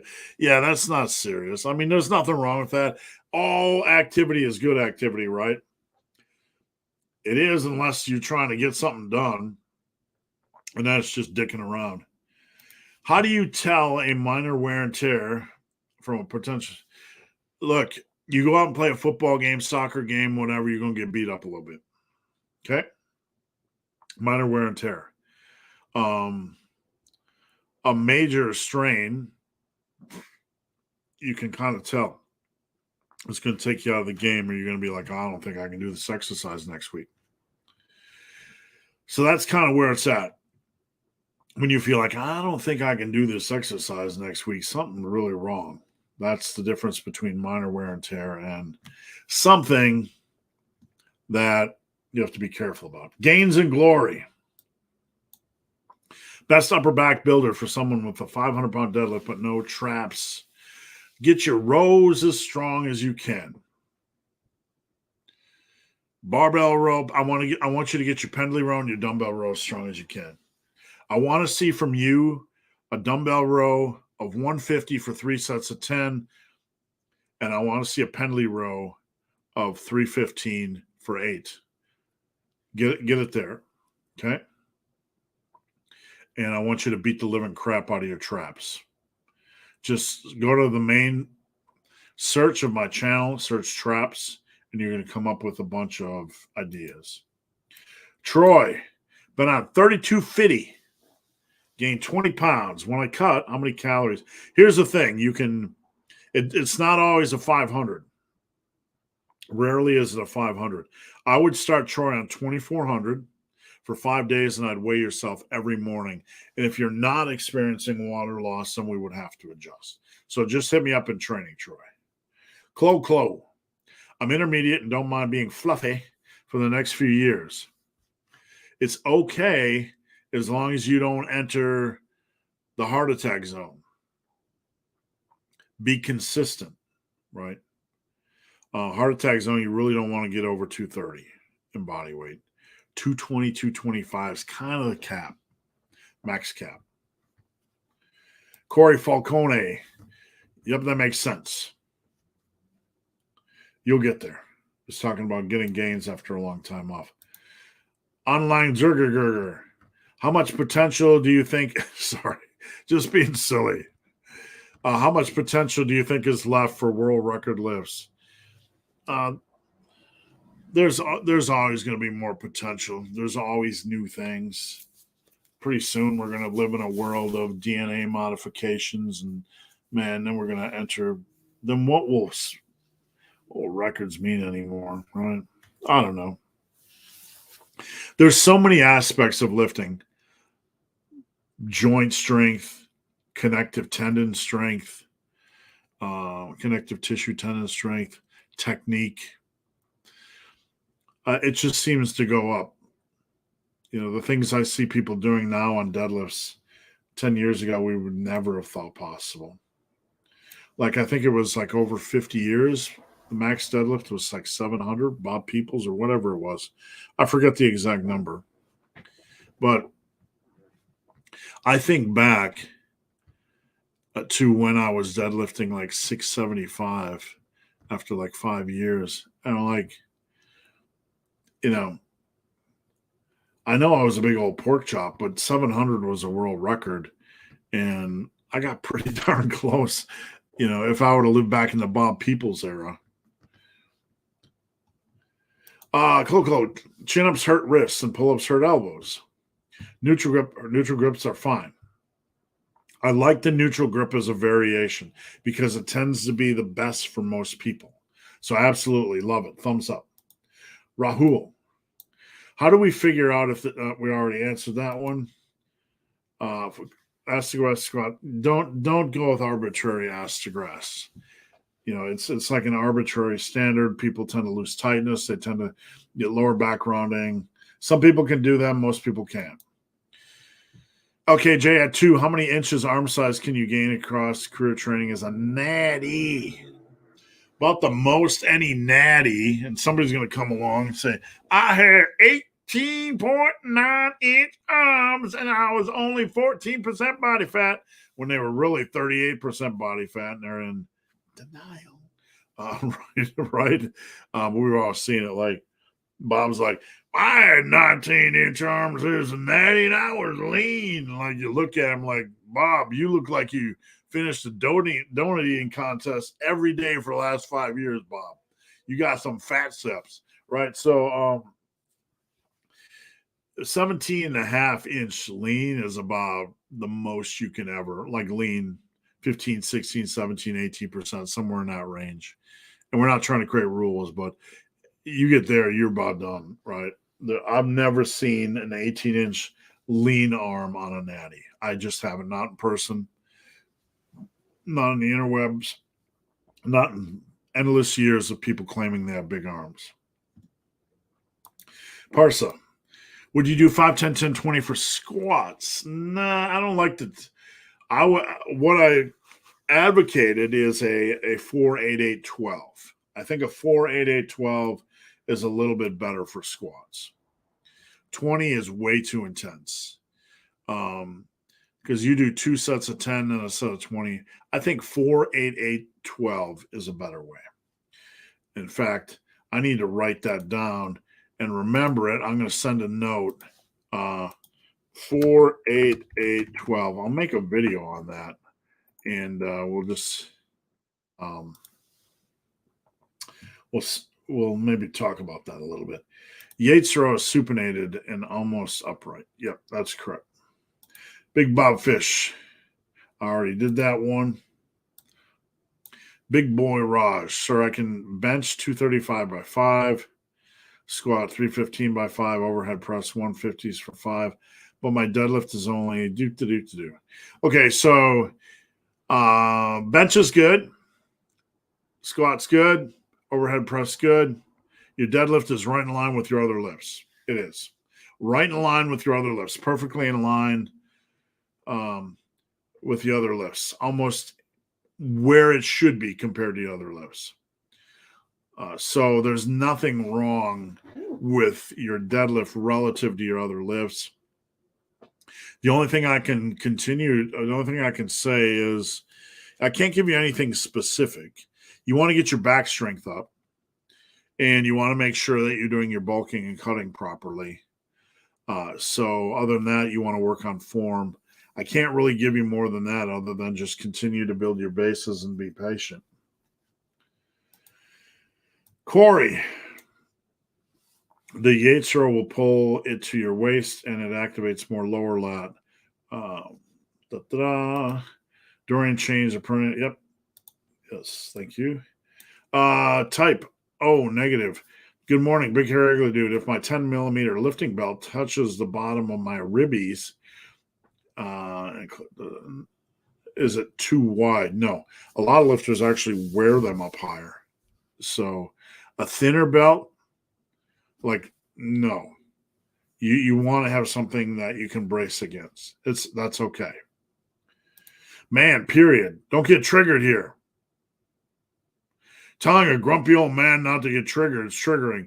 But I think you underestimate. No, I do not underestimate variation. Dude, I've been studying this my whole life. You think 99% of people have I think the range is larger. People cannot know. Dude, I've been studying this my whole life. I'm not sure what you think the people can gain more muscle than that? No, they can't. They absolutely can't. I've been studying this my whole life. And I'm not trying to be disrespectful, but you're speaking out of your league. And this is arguments we used to have way back when. So, no, you're wrong. You're 100% wrong. You have a clue what you're talking about. And I'm just being real. You don't.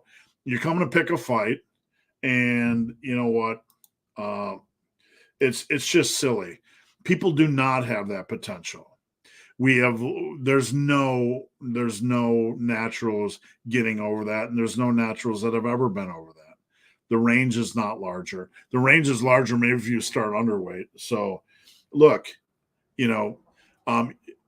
just being real, you're ignorant. I've been studying this my whole life. I was one of the first people talking about this stuff. So even back then, the same arguments were made. You're wrong. You're 100% wrong, and go to the corner of shame. Harut, during phase 2, your phase 3 bench program, do you use a 7-set? Estimate your 1 rep max. You can use you use a 7 set. You mean I'm not sure what you mean, Harut. Or the 7+ set. So the first set. No. If you're doing the 2, 3, 4, 5, 7+, no, that wouldn't be an accurate indicator of a 1 rep max. It would be a little bit more than that. GVS and other coaches believe Ronnie. No, dude, I'm done. I'm done with this. There's nobody that's bigger than. There's nobody that's bigger than this. There's no genetic outliers that, unless they have giantism, they're wrong. Mark Israel says he has trained a couple people who after 5 years, who can only bench. No, I've never seen that in my years. Nothing against Mike, but I've never seen that in all my years of training. I've never seen it. Some people have. Some people are simply not driven to progress. So I've seen people that just don't have it in them to push. I've seen people that are hypersensitive to pain, but there's nobody like if you're that. Look, I've trained Special Olympians, that had extreme disabilities that were doing that after like 4 weeks. If you're like that, it's not genetics, non-responding. You got something going on where you simply can't handle, you're simply not pushing. And you know what? Regarding the genetic potential stuff, I've spent my life studying this. I've never seen anybody outside of those ranges. And, what does this have to do with building muscle, for the average Joe? So I don't have time. I don't have time for this bullshit. Who will take the super bow? Rate reviewers, viewers, home gym. Not sure what you're saying, Raphael. Pull-ups are overrated to a degree. Yeah, they are overrated. I would agree. Vertical pulls are probably the hardest. Vertical pulls are probably the hardest movement pattern to build on for of the 4 of the upper body. They simply are. And lat pull downs, you're going to reach your limit fairly quickly if you're an aggressive hard trainer. And pull-ups in the coaching world, there are a lot of people that are really good at pull-ups, but 90% are not and will never be. So you have a lat pull down, a vertical pull, which is easy to cap out at. And just more so because of the limitations of our machines and the way we set up leverages and stuff like that. Maybe plate-loaded machines are a bit easier. I would say they're a bit easier. But I don't think lat pull-down machines are where they could be from a design standpoint to encourage more smooth, consistent progression. And pull-ups are simply difficult for most people. It's not because they're fat, nothing generic like that. So, the whole thing, like you need to do, like people I train, they're going to do more horizontal pulling than they're going to do vertical pulling, more rowing. Rowing will give you a lot of back size and has a lot of potential for progression. And there's a lot of horizontal rows. So, I program in vertical pulls for clients, but if we're not getting much out of them, we're going to remove them and get an exercise in there that we can get more out of. Dad, physique. Probably apropos of nothing. I'm using your Massive 6 program to get in shape. Hey, congrats, man. I need to probably update Massive Six because it's been maybe 8, 9 years since I wrote it, and honestly, it probably needs an upgrade. And I'm going to put that on my pile of notes of things to do. Upgrade Massive Six. What's pro bodybuilders can't do pull-ups because they're heavyweight? True, Cutler. Yep, that's very true. It's what about whoops? Where did we go? What did I do? What about making a video where followers can send in pictures of their well, on Team Massive, you can join Team Massive, teammassiveiron.com. And we have a lot going on. So a video, usually when I do oddball videos like that, there's not a lot of interest. So yeah, I don't know. Getting people here's the problem. I'm gonna be honest with you. Like, I made the mistake before of asking for like videos to critique squats and stuff, and I literally got like 500 of them, to the point where I couldn't even possibly go through them or even have the time to thank the people for sending in the videos. HB, thank you. I appreciate that. Inglorious bagel biting bastards. You preach fuck the feelings, and I agree. But when you have a hard time picking yourself up to go, and in the gym, it's just not feeling good. Maybe, but yeah, you're not going to be a superstar every day. I'm not a superstar every day, But what this is more about is there are a lot of people that do this every day. I don't feel like this. I don't feel like that. Got people that live in the excuse world, right? So there are a lot of people that live in that world, and they need to hear fuck your feelings. This is something I say to myself every morning. Okay. I don't like the brain is constantly fighting you back. It's constantly fighting you back and wanting you to quit, stop. I don't feel like I have it in me today. The important thing to remember with fuck your feelings is your feelings are not an indicator of how well you will perform, right? There are times when I've had little sleep and I'm like, I'm going to just have an awful workout and I would destroy the biggest squat PR in my life. So fuck your feelings. What you feel doesn't matter. It's not an indicator of how you will perform. So in most cases, the point is just go into the gym and just get after it no matter what. Fuck your feelings. Doesn't matter how you feel. Go do what you need to do.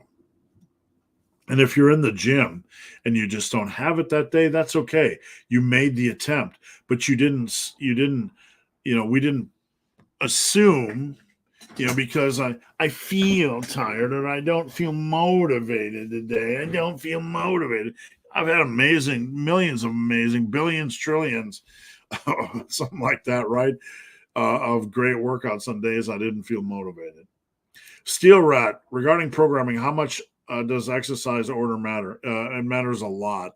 You want to do the hardest, most challenging exercise that requires the greatest degree of focus and energy first. And then you walk down the food chain from there. Joy, foods that you highly recommend for bulking. I'm having a hard time eating more. Well, look, you like eggs, you like meat. Take whatever eggs or meat you like. Okay, put it in a bowl, right? Mix in some sour cream, extra bonus calories. Tastes good, sour cream. Like you got some beef, you got some eggs that you scrambled up, you got some of those chickens, you got some ground beef, whatever. You put it in a bowl. Then you dump in all the sour cream you want. Then you dump in cheese because it don't go down easy if it's not cheesy, right? So you dump in your cheese, maybe a little avocado for good luck. So all of a sudden you got cheese, high calorie. You got avocado, high calorie. You got sour cream, high calorie. You got your meat starting to taste good, right? Starting to taste good. Very simple. So having a hard time eating more, you want to find the foods that go down pretty easy, like sour cream, like cheese, a little bit of avocado, and things with a little bit extra fat. Big Vince Jackson, thanks for answering my question. You're welcome. Is it normal for my lats to be sore after? Not unusual. I often get lats soreness or lat cramps during benching. So definitely not unusual. Your lats could kind of be a weak part relative to your chest, and that's okay. Waddington Speech. Do you think it's better to cut aggressively? Yes, I do. If it's a short-term cut, get it over with. 500 usually doesn't work for most people. It's a standard that gets tossed around a lot. But the average guy, if they're bulking at like, say, 3,000, 3,200, maybe 3,400, whatever it happens to be, 2,800, usually they're going to have to go 22, 2,300, maybe 2,400 for starters. So it's not always an easy 500, depending on where you're at. Like if you're at 3,400, I'd probably say if you're at like 32 to 3,400, I'd probably say start at 2,400. If you're at like 3,000, I'd probably say 2,300. If you're bulking below that, I'd probably say 21, 2,200. What's going on, Big Paul? Back to work. Have fun, Eric. Don't get in too much trouble. Tips for feeling the contraction more on dumbbell pullover. I keep my elbows close to my body. Well, the dumbbell pullover can be tricep centric, like you can do a PJR pullover. It can be chest centric, where you're trying to get more of your chest squeeze. If you're trying to get a chest squeeze on a pullover, you want to kind of push your elbows together. If you're in this position and you push your elbows together, you can feel like a pec deck action, right? If you want to do a back, you have to kind of rotate your elbows down like you're feeling your lats. Does that make sense? Big Zachary Barker. Team Massive is awesome. Thank you, sir. You get so much for so little. I appreciate that. Hit a PR that you want to share and your partners or friends don't care. Massive Iron does care. We do care. Stand. Hey, man, good to see you. Appreciate you joining in. Everybody head over to Stand Strength's channel and give him some love and a follow. Sean Secondary. Good morning, Sean. I'm not a power lifter, and I'm thinking about replacing deadlifts with RDLs. That's okay. Like they both contain the word deadlift, but what we need to understand is like an RDL is going to function more for hamstrings than for back. We're talking upper back. A deadlift is more of an erector, upper back, yoke centric exercise, where an RDL is more of a hamstring centric exercise.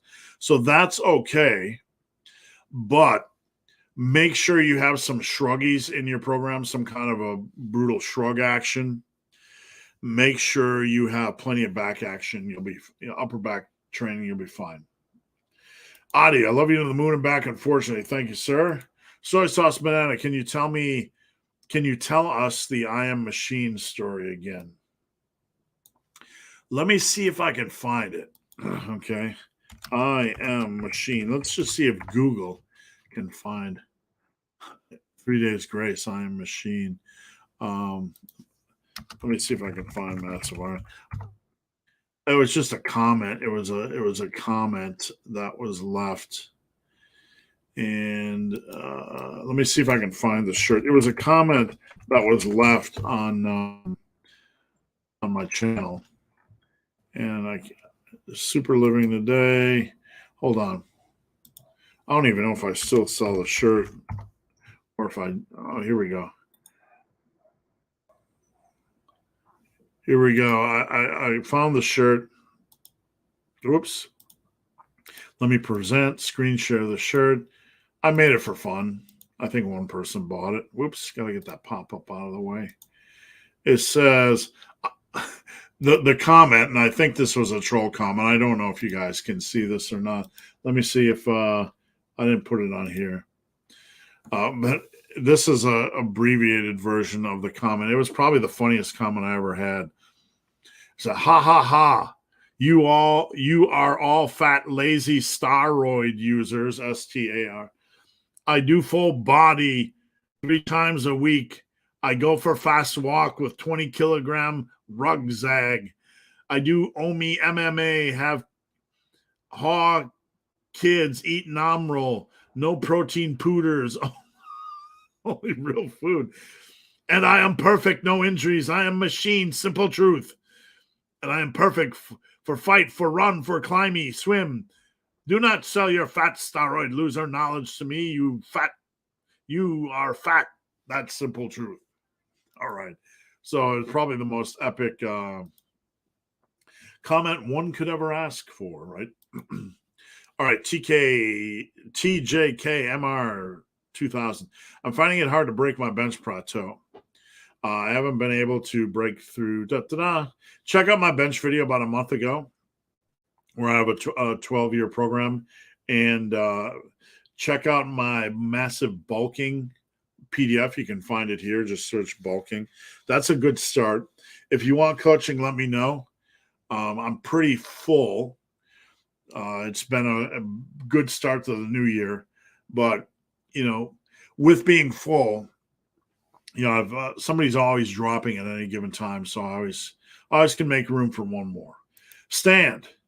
How do you get better at building relationships with people? Sometimes I'm not. Yeah, well, I think there's different degrees, right? I think genuinely caring is important. Like, I don't have time to be everybody's, therapist, or I don't have time to invest in everybody. But when I do ask a question, make sure you mean it, right? Make sure you're sincere. One thing about relationship building, a cornerstone, is not to talk about ourselves, okay? Ask people questions and mean it. If you want to build friends or open doors to friendship, then we ask people questions about themselves. Like, you don't just talk on and on about ourselves. On the other hand, if someone isn't asking you questions about yourself, in return, they really have no interest in you. They really have no interest in a relationship. So we have to understand kind of the game, the rules of engagement. Does that make sense? So we sincerely care. That doesn't mean we owe people our time. But we also have to be willing to not try to build a relationship with people that aren't trying to build a relationship with us, right? So with you, Stan, we have built a relationship, and it's been mutual, right? A good, healthy relationship is mutually beneficial, where each person gets something positive from it, even if it's on a minor degree. Like, I like having Stan's strength in my life because he's a good guy, right? And I like being surrounded by good people. So I get something out of you because you have good character, and you're reinforcing of what I want to be or who I want in my life. So a good, healthy relationship has aspects of that. But part of it is, to a degree, a routine touching of base. Like, I have friends that I might only talk to a year, but they're important enough that I connect and touch base with them. Hey, how you doing? I have a writer friend, Frank Bill, whose movie was turned into Donnybrook, the movie Donnybrook. And we don't hang out a lot, but when we do touch base, we try to touch base. So I don't know. That's the basic of relationships, not trying to force them, and, being sincere with people, and also understanding that not everybody is playing the same game as you. Barbell 4-4. Is it bad that I can only bench for one rep after a year? No, not bad. You're doing all right. Just focus on what you can control and getting your nutrition in check, getting your triceps strong, working on your shoulders, and you'll be just fine. Big Stu Smith, that rant about pushing to complete your 50K run hit me at the perfect time. I'm glad. I was most of the way through a 90-minute high intensity. That's great, man. Because at the end of the day, when you go to sleep now, you're going to remember that, right? You're going to remember that last push. And that's when we're most alive, right? That's when we're most alive. Jason, thanks for everything you do. Thank you. And I'm right thinking front squats, pull-ups, and rows are all you need for core work. I don't do a lot of direct core work. You really don't need to. I mean, if you really want to get overly obsessed about ab thickness, then you should probably do more. But I've never done a lot of core work. I've done some, but just doing a lot of quality compound movements is generally all you need. Jippo, if I look for a lot big size and lots calorie eggs are too fat and then gaining fat, cholesterol. Eating foods with cholesterol is not going to give you bad cholesterol. Eating bad foods like sugars and processed foods and crap and fast foods, that's where you're going to get your bad cholesterol. Okay. You need good quality foods like eggs and meats. Fat is not the enemy and cholesterol is not the enemy. What's your thoughts about the same coach working with numerous bodybuilders in the same contest? No, I have no problem with that. What I have a problem with is when the coach is also a judge. I've been to numerous bodybuilding shows where the coaches are also the judges and they're judging people they coach. I do not believe that should be part of the game. I've also been to powerlifting meets where the meet director is family members with competitors. And if you're a judge, I do not believe you should be judging, people you have close ties to. Because after all, powerlifting, like even on a squat, there's room for error. You can give a favorable white light to somebody that might not have deserved it. 8D, what do you think of push ball legs off? That's fine as long as the structure is good. It's absolutely fine. As long as the weekly volume is good per body part and it makes sense. That's absolutely fine. Big Bob V, in your experience, what are the most unusual causes of sore traps? What are the most usual causes of sore traps after a push day? Initially, if you haven't done an overhead press in a while, or a lateral raise in a while, you're likely to get sore traps. So that's just traps weakness. Quit push pull legs over this. So you were getting sore traps from your push day, and then when it came to your pull day, like deadlifts, you would enter it with sore traps. I can see that. Usually that goes away quickly, but not always. And that's usually from weaker traps. The only thing I would do is maybe do pull, push legs. Do pull if you're doing the deadlifts. Do push. Then maybe have a rest day, do legs, have a rest day after legs. It's not the only way to train, though, so that's all right. You bet. Mesocycle, we will continue at the same pace, hard training. Yeah. I mean, I'm not being dismissive of like all, anything that has mesocycle stapled to it is bad.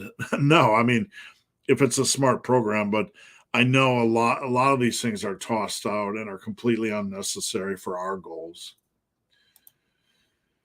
When you squat into a seated position on a box squat, you mean a box squat, correct? Box squats are all right. They teach you how to pause and how to control your squat, so they can be a good tool. I think a pause squat's a better choice for most lifters that are trying to learn control on their squats. In general, I think they're a better tool. Gonzalo, why do most bodybuilders I know do train traps and abs more than like average lifters like us? I think most bodybuilders do, like competitive bodybuilders do. I don't train forearms because I don't believe they're necessary. You build big forearms in general from just all the training you're doing. Ab work bores me. I'll do a little bit. You don't need, I think a lot of that's blowback against all the over focus on ab training that people, the public thinks you work your abs to see your abs. Truth one. Would you throw traps in with shoulders? But you can do it with either. Depending on the workout structure, you can do them with shoulders or back. They fit in perfectly with either. A lot of overhead pressing, you get a lot of direct trap work. Side laterals, you get a lot of direct trap work. So you get really good trap stimulation from a strong shoulder day, even if you don't realize it. So it's best to sneak in traps wherever they make sense for you in terms of your structure. Paladin, most overrated muscle group and most underrated muscle group for building an aesthetic physique. Most underrated, I think triceps. Even though triceps add so much to arm size and from your appearance behind, people still are obsessed with bicep workouts. Like, it's triceps are the king, and people obsess about chest, but delts are the king. Delts and triceps and back. Like, people obsess about abs and chest and biceps, the front, when it's really the back and the delts, the triceps, the back and the delts that build that big quality physique. Because if you have okay biceps, but you have weak delts and weak triceps and a weak back, no one's going to see your biceps. You're not going to have good arm size. If you have a okay chest, but everything else is small, you're still going to look small and not very good. So an aesthetic physique, and I'm taking notes because I might make a video about this. An aesthetic physique is about back, delts, and triceps, not chest, biceps. All right, never know. Possible video topics. For me, bicep, hammies are a hard exercise to work. So you want to try to find some exercises that work well for you. Am I okay if I do full body Monday, Tuesday, Wednesday? It can be. You just have to make sure that whatever you that's tough. I wouldn't do a strict full body. I think you'd be better off doing an upper posterior and like 4 workouts. Upper A, posterior A, upper B, posterior B, rotating between those 4 workouts on Monday, Tuesday, Wednesday. I think that would be better for you. That would be a better choice. Why is it that some people are way stronger relatively on their overhead? I don't know. I do not know. I know tricep strength adds to both. Delt strength adds to both. A good bencher is generally going to have good delt and tricep strength, whereas, an overhead presser, like bench relies on the same muscle groups that it takes to become a strong overhead presser. So, if you're going to be a good bencher, a big bencher is probably going to be a pretty decent overhead presser. But if you're weak at the overhead press, that probably means you have weak delts and weak triceps, and you're probably not going to be good on the bench. Does that make sense? How can I approach pressing with a shoulder injury? The only thing you can ever do with an injury, Raphael, is focus on what you can control. Like, telling me you have a shoulder injury is like telling me you have ice cream in the freezer. I have no idea what the flavor is, right? I have no idea what your shoulder injury is. So I can't, like, telling me you have a shoulder injury is like telling me to make you lunch without telling me what's in your pantry, right? I can't do that. I can't give you a recipe. I can't give you a plan. So all you can do is focus on what you can do without aggravating the injury. Big, hairy, ugly dude puts out gold for the people. Thank you. I appreciate that. Excuse me. Truth uno. Truth one. Thoughts on V-bar chin-ups. I have no issues with them. If it feels good on your wrists and you like that variation, let it rip. Nico, should I do mainly neutral grip pull-ups or should I do more variations? Well, neutral grip pull-ups are a good starting point. If you are very competent at wide grip and chin-ups, and there's no harm at doing all three, but I wouldn't do so at the expense of, eating up time doing other back work. Andreas, do you think hypertrophy training will look the same in 100 years? We're going through, we've went through cycles where we had, in the 50s and 60s, people had more time. You didn't have all these distractions, long commutes, full body workouts. And we evolved into bro splits. And then we evolved back into minimalism and all kinds of stuff. I mean, in 100 years, we're going to have run through the paces. We're going to have a bigger understanding we're going to work out all the bullshit, nuanced crap that really isn't important, and hopefully be a little bit more focused on the basics. Larry, if you could be any superhero, who would it be? Good question. I'm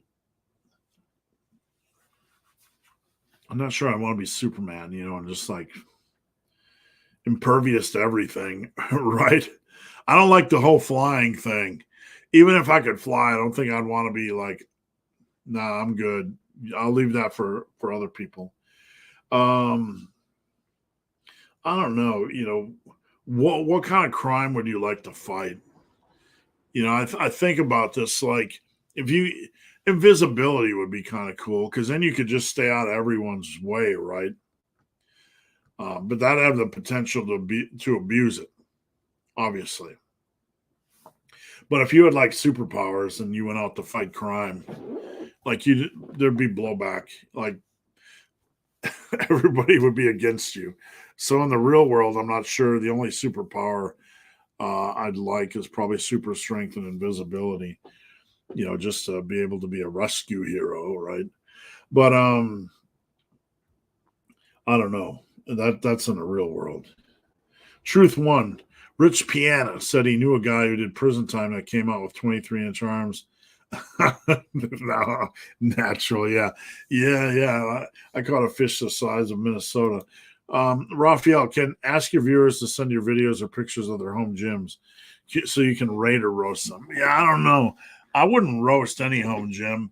The only thing I'd say is, like, if you got a home gym, you really have to consider getting dumbbells of some sort, and they get expensive, but that's the biggest efficiency. And I got a client right now, fat chick in a barn, who works out with, like, she's in there just giving it with limited equipment, and there's no way I'd roast her, because I have nothing but respect. I have a guy, a client that, Carlton, that works out of a semi, and gets it done. I have nothing but respect for limited equipment, folks. Joy, what would you count my starting point to estimate my muscle potential? I'm 5'9", weighing 128, and now 5'10", 178.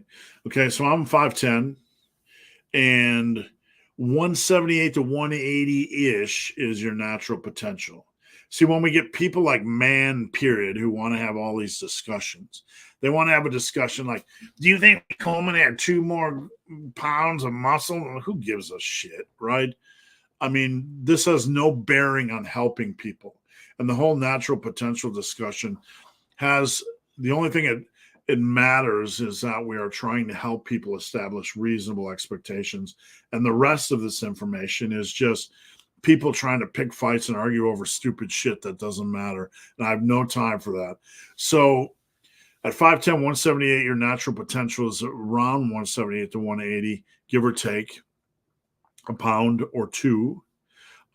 So if you are truly at 14% body fat, Alexa, what's 178 times 86%? 178 times 86% is 153.08. So around 150, you have a good at least 25 pounds of muscle to add if you're truly 14%. Ish. Not a rule, just a general guideline. Big boy Raj. Your favorite exercise to increase back strength? Rows. Barbell rows, Pendley rows, and dumbbell rows. You get them big and strong, you're going to have a big deadlift, right? Strength builds strength. So people will be like, there's no direct carryover between a Pendley row and a dumbbell row. Wrong. Strength builds strength. So if you are able to Pendley row 365 for 8 reps, you're Pendley rowing that. When you stand up and you try your better leverages and you try to deadlift, even if you never deadlifted before in your life, you're going to be able to deadlift 500 easily. Time to work on the chesticles. Thank you for listening. Paul, you're 48812. Can this be the only rep scheme? No, that's just anything is just kind of a general guideline. You could do a 58810, whatever. It doesn't matter. You're just kind of ramping up in reps. So if something makes more sense, by all means. Typo. My cousin's brother's aunt's cat's caretaker said that if he knew one guy could squat 8 grillion pounds, it must be true, right?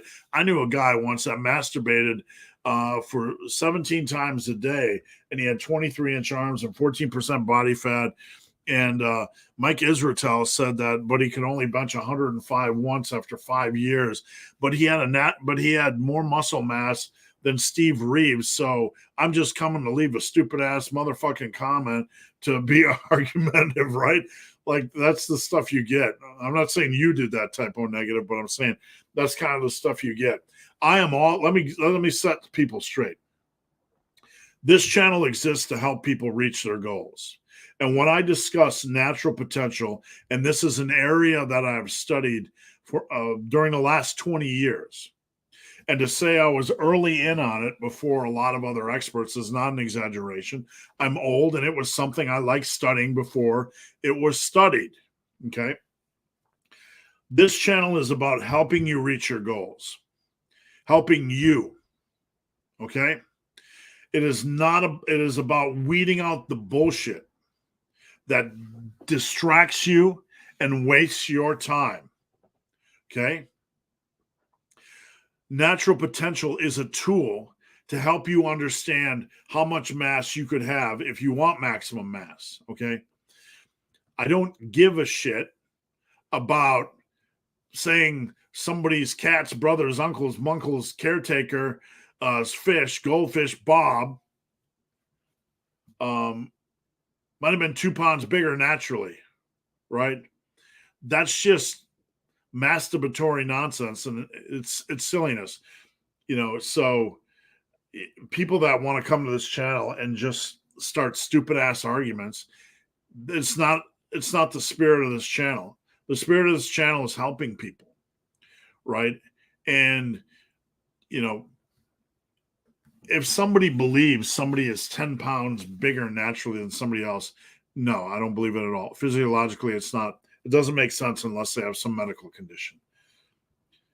Larry, you started to sound like Robert Frank 615 with the food rhymes. Thanks. I'll take that as a compliment. Internet seems to be full of people who don't understand the bell curve and outliers on the curve.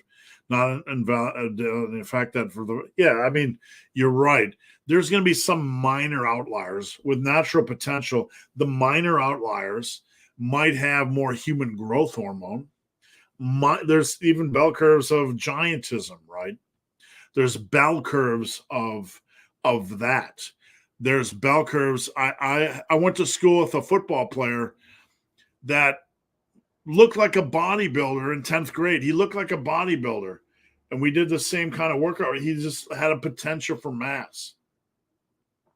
But even the outliers naturally, they're going to be outliers by a pound or two. You could have somebody like giantism, like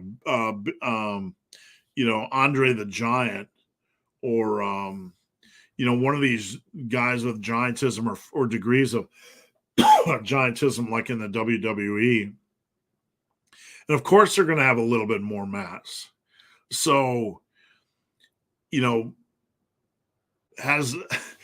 going to always have medical conditions that allow for a little bit more muscle mass naturally than other people.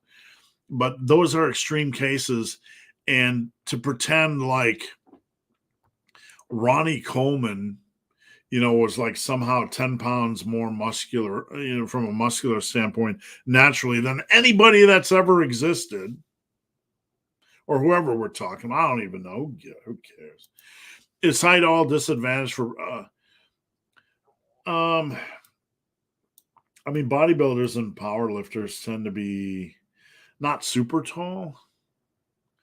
I think from an aesthetic standpoint, the more compact you are, I think I'm no expert, so you correct me, but I think there's more potential to look better, more aesthetic, more compact.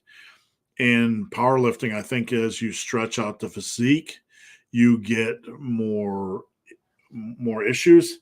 Hey, there she is right there. We were just talking about you. Did your ears ring? Somebody was asking me about gyms with minimal equipment, and I was giving you a shout out for respect because somebody wanted me to roast people, that didn't have perfect equipment or gym setups. And I'm like, I have nothing but respect for people with minimal equipment because they have to train harder. And like the way you train is like a superhero. I have nothing but respect. I was watching your video today of doing push-ups in the dirt on a mat with a weight on your back. I'm like, that made me feel lazy. That made me feel lazy, right? Better than nothing, right? It's all attitude, and I have nothing but a respect for attitude. Frederick Roman. Hey, Steve, maybe a dumb question. If squat form fails over and over, does it make sense to replace? Well, there are some people that I have coached that I have come to the conclusion, and these are rare cases, one a year, where it's probably not a good idea for them to continue on with a squat. Not because they can't get it, but because they're just not built for it. Does that make sense? Joy, when training female clients, what do you keep in mind to coach them differently? Females tend to handle volume better, so we tend to go a little bit higher reps. Females tend to recover quicker in between sets. So they can, like, I can give my wife the same workout I'm doing, and she'll be done with it in like 22 minutes. And I'm still on my warm-up sets, and it aggravates her, right? So there's some things we have to look at. And there can be women have I would say a wider, I don't know if that's true. Like I've coached some women that could squat 225, 315 in like their first 6 months. Some women just have naturally bigger thighs and glutes and hips and are just built to compress in the squat. And some have the skinnier chicken legs and just are not built to squat at all. So women can have a wider variety of body types than men. Does that make sense? Women tend to be weaker in the upper body, but built more for endurance in the upper body. And they can definitely handle more reps. But physiologically, we just kind of have to work with, things on a case-by-case basis. Guys tend to have the same goals, where women can have a higher degree of body types and different goals. Doc, can you build bigger arms on a mini cut? Mini cut's only going to last a few weeks, so we're not worried about it. Harut, I did front muscles. I find front muscles, chest, buys, and abs make you look big in pictures. Yeah, they make you look saucy in pictures. You're right. That's a really good point. But the back make you look big in real life. That's a wonderful point, and that nothing could be truer. That's absolutely true. I'm going to screenshot that just for my brain reference. And I want to make a video about this because I think that's absolutely true. If you want to look good in pictures, having a six-pack and a carved chest, I don't know about biceps, though. Biceps are going to be framed by triceps. So the biceps is probably like if you have a ball, like you have one of those nice looking bicep peaks, you're good, right? If you have a potato like me, right, forget about it. Axe MD, how can you tell, excuse me, how much muscle you put on? You really have to have somebody that knows how to accurately assess visually, your body fat percentage. I'm so used to doing that I can do that with probably better than a machine most of the time. So basically you probably need to go to somebody that can assess body fat percentage from a before and after picture and give you a reasonable estimation. If I reach the 3, 4, 5 standard, is that no? It's not. It's the strength only matters if you're working hard to get there, right? So, Jesse, time limited home gym user. Our heavy squats Tuesday and lighter squats Friday with wedges for heels. No, not enough. If that's all you have time to do, that's fine. I would try to work in maybe some bonus lunges or Bulgarian split squats at home if you can. All right, last call. I'm going to jump ship after this question unless you guys have any more. Are Monster Ultras Red still available? I only see them at one place. They're still available. Purples are everywhere, and purples are the hottest. When I go to the store, purples are usually out more than anything. Reds, there's only one store that I go to that still has them. All right, guys, that's it. I'm out of here. I appreciate you guys joining me. Thanks. I'll be here next Friday. I appreciate you tuning in. Please head over to themassivefitness.com, bookmark it. It is my fitness company. I'm not asking you to buy something, but I want you to go over there and kick the tires a little bit and look at what I'm selling. This is my future, and I want to compete with the big boys, with Rogue and Rep. I have the quality. I have the price. So just please bookmark it. If you wouldn't mind, I would appreciate you taking a look at it. And wait, I think we got in a last-minute question right before the hop. Oh, thank you, Amber, and I appreciate it. All right, guys, thanks for watching, and I will see you, if I can find the music, next time. It's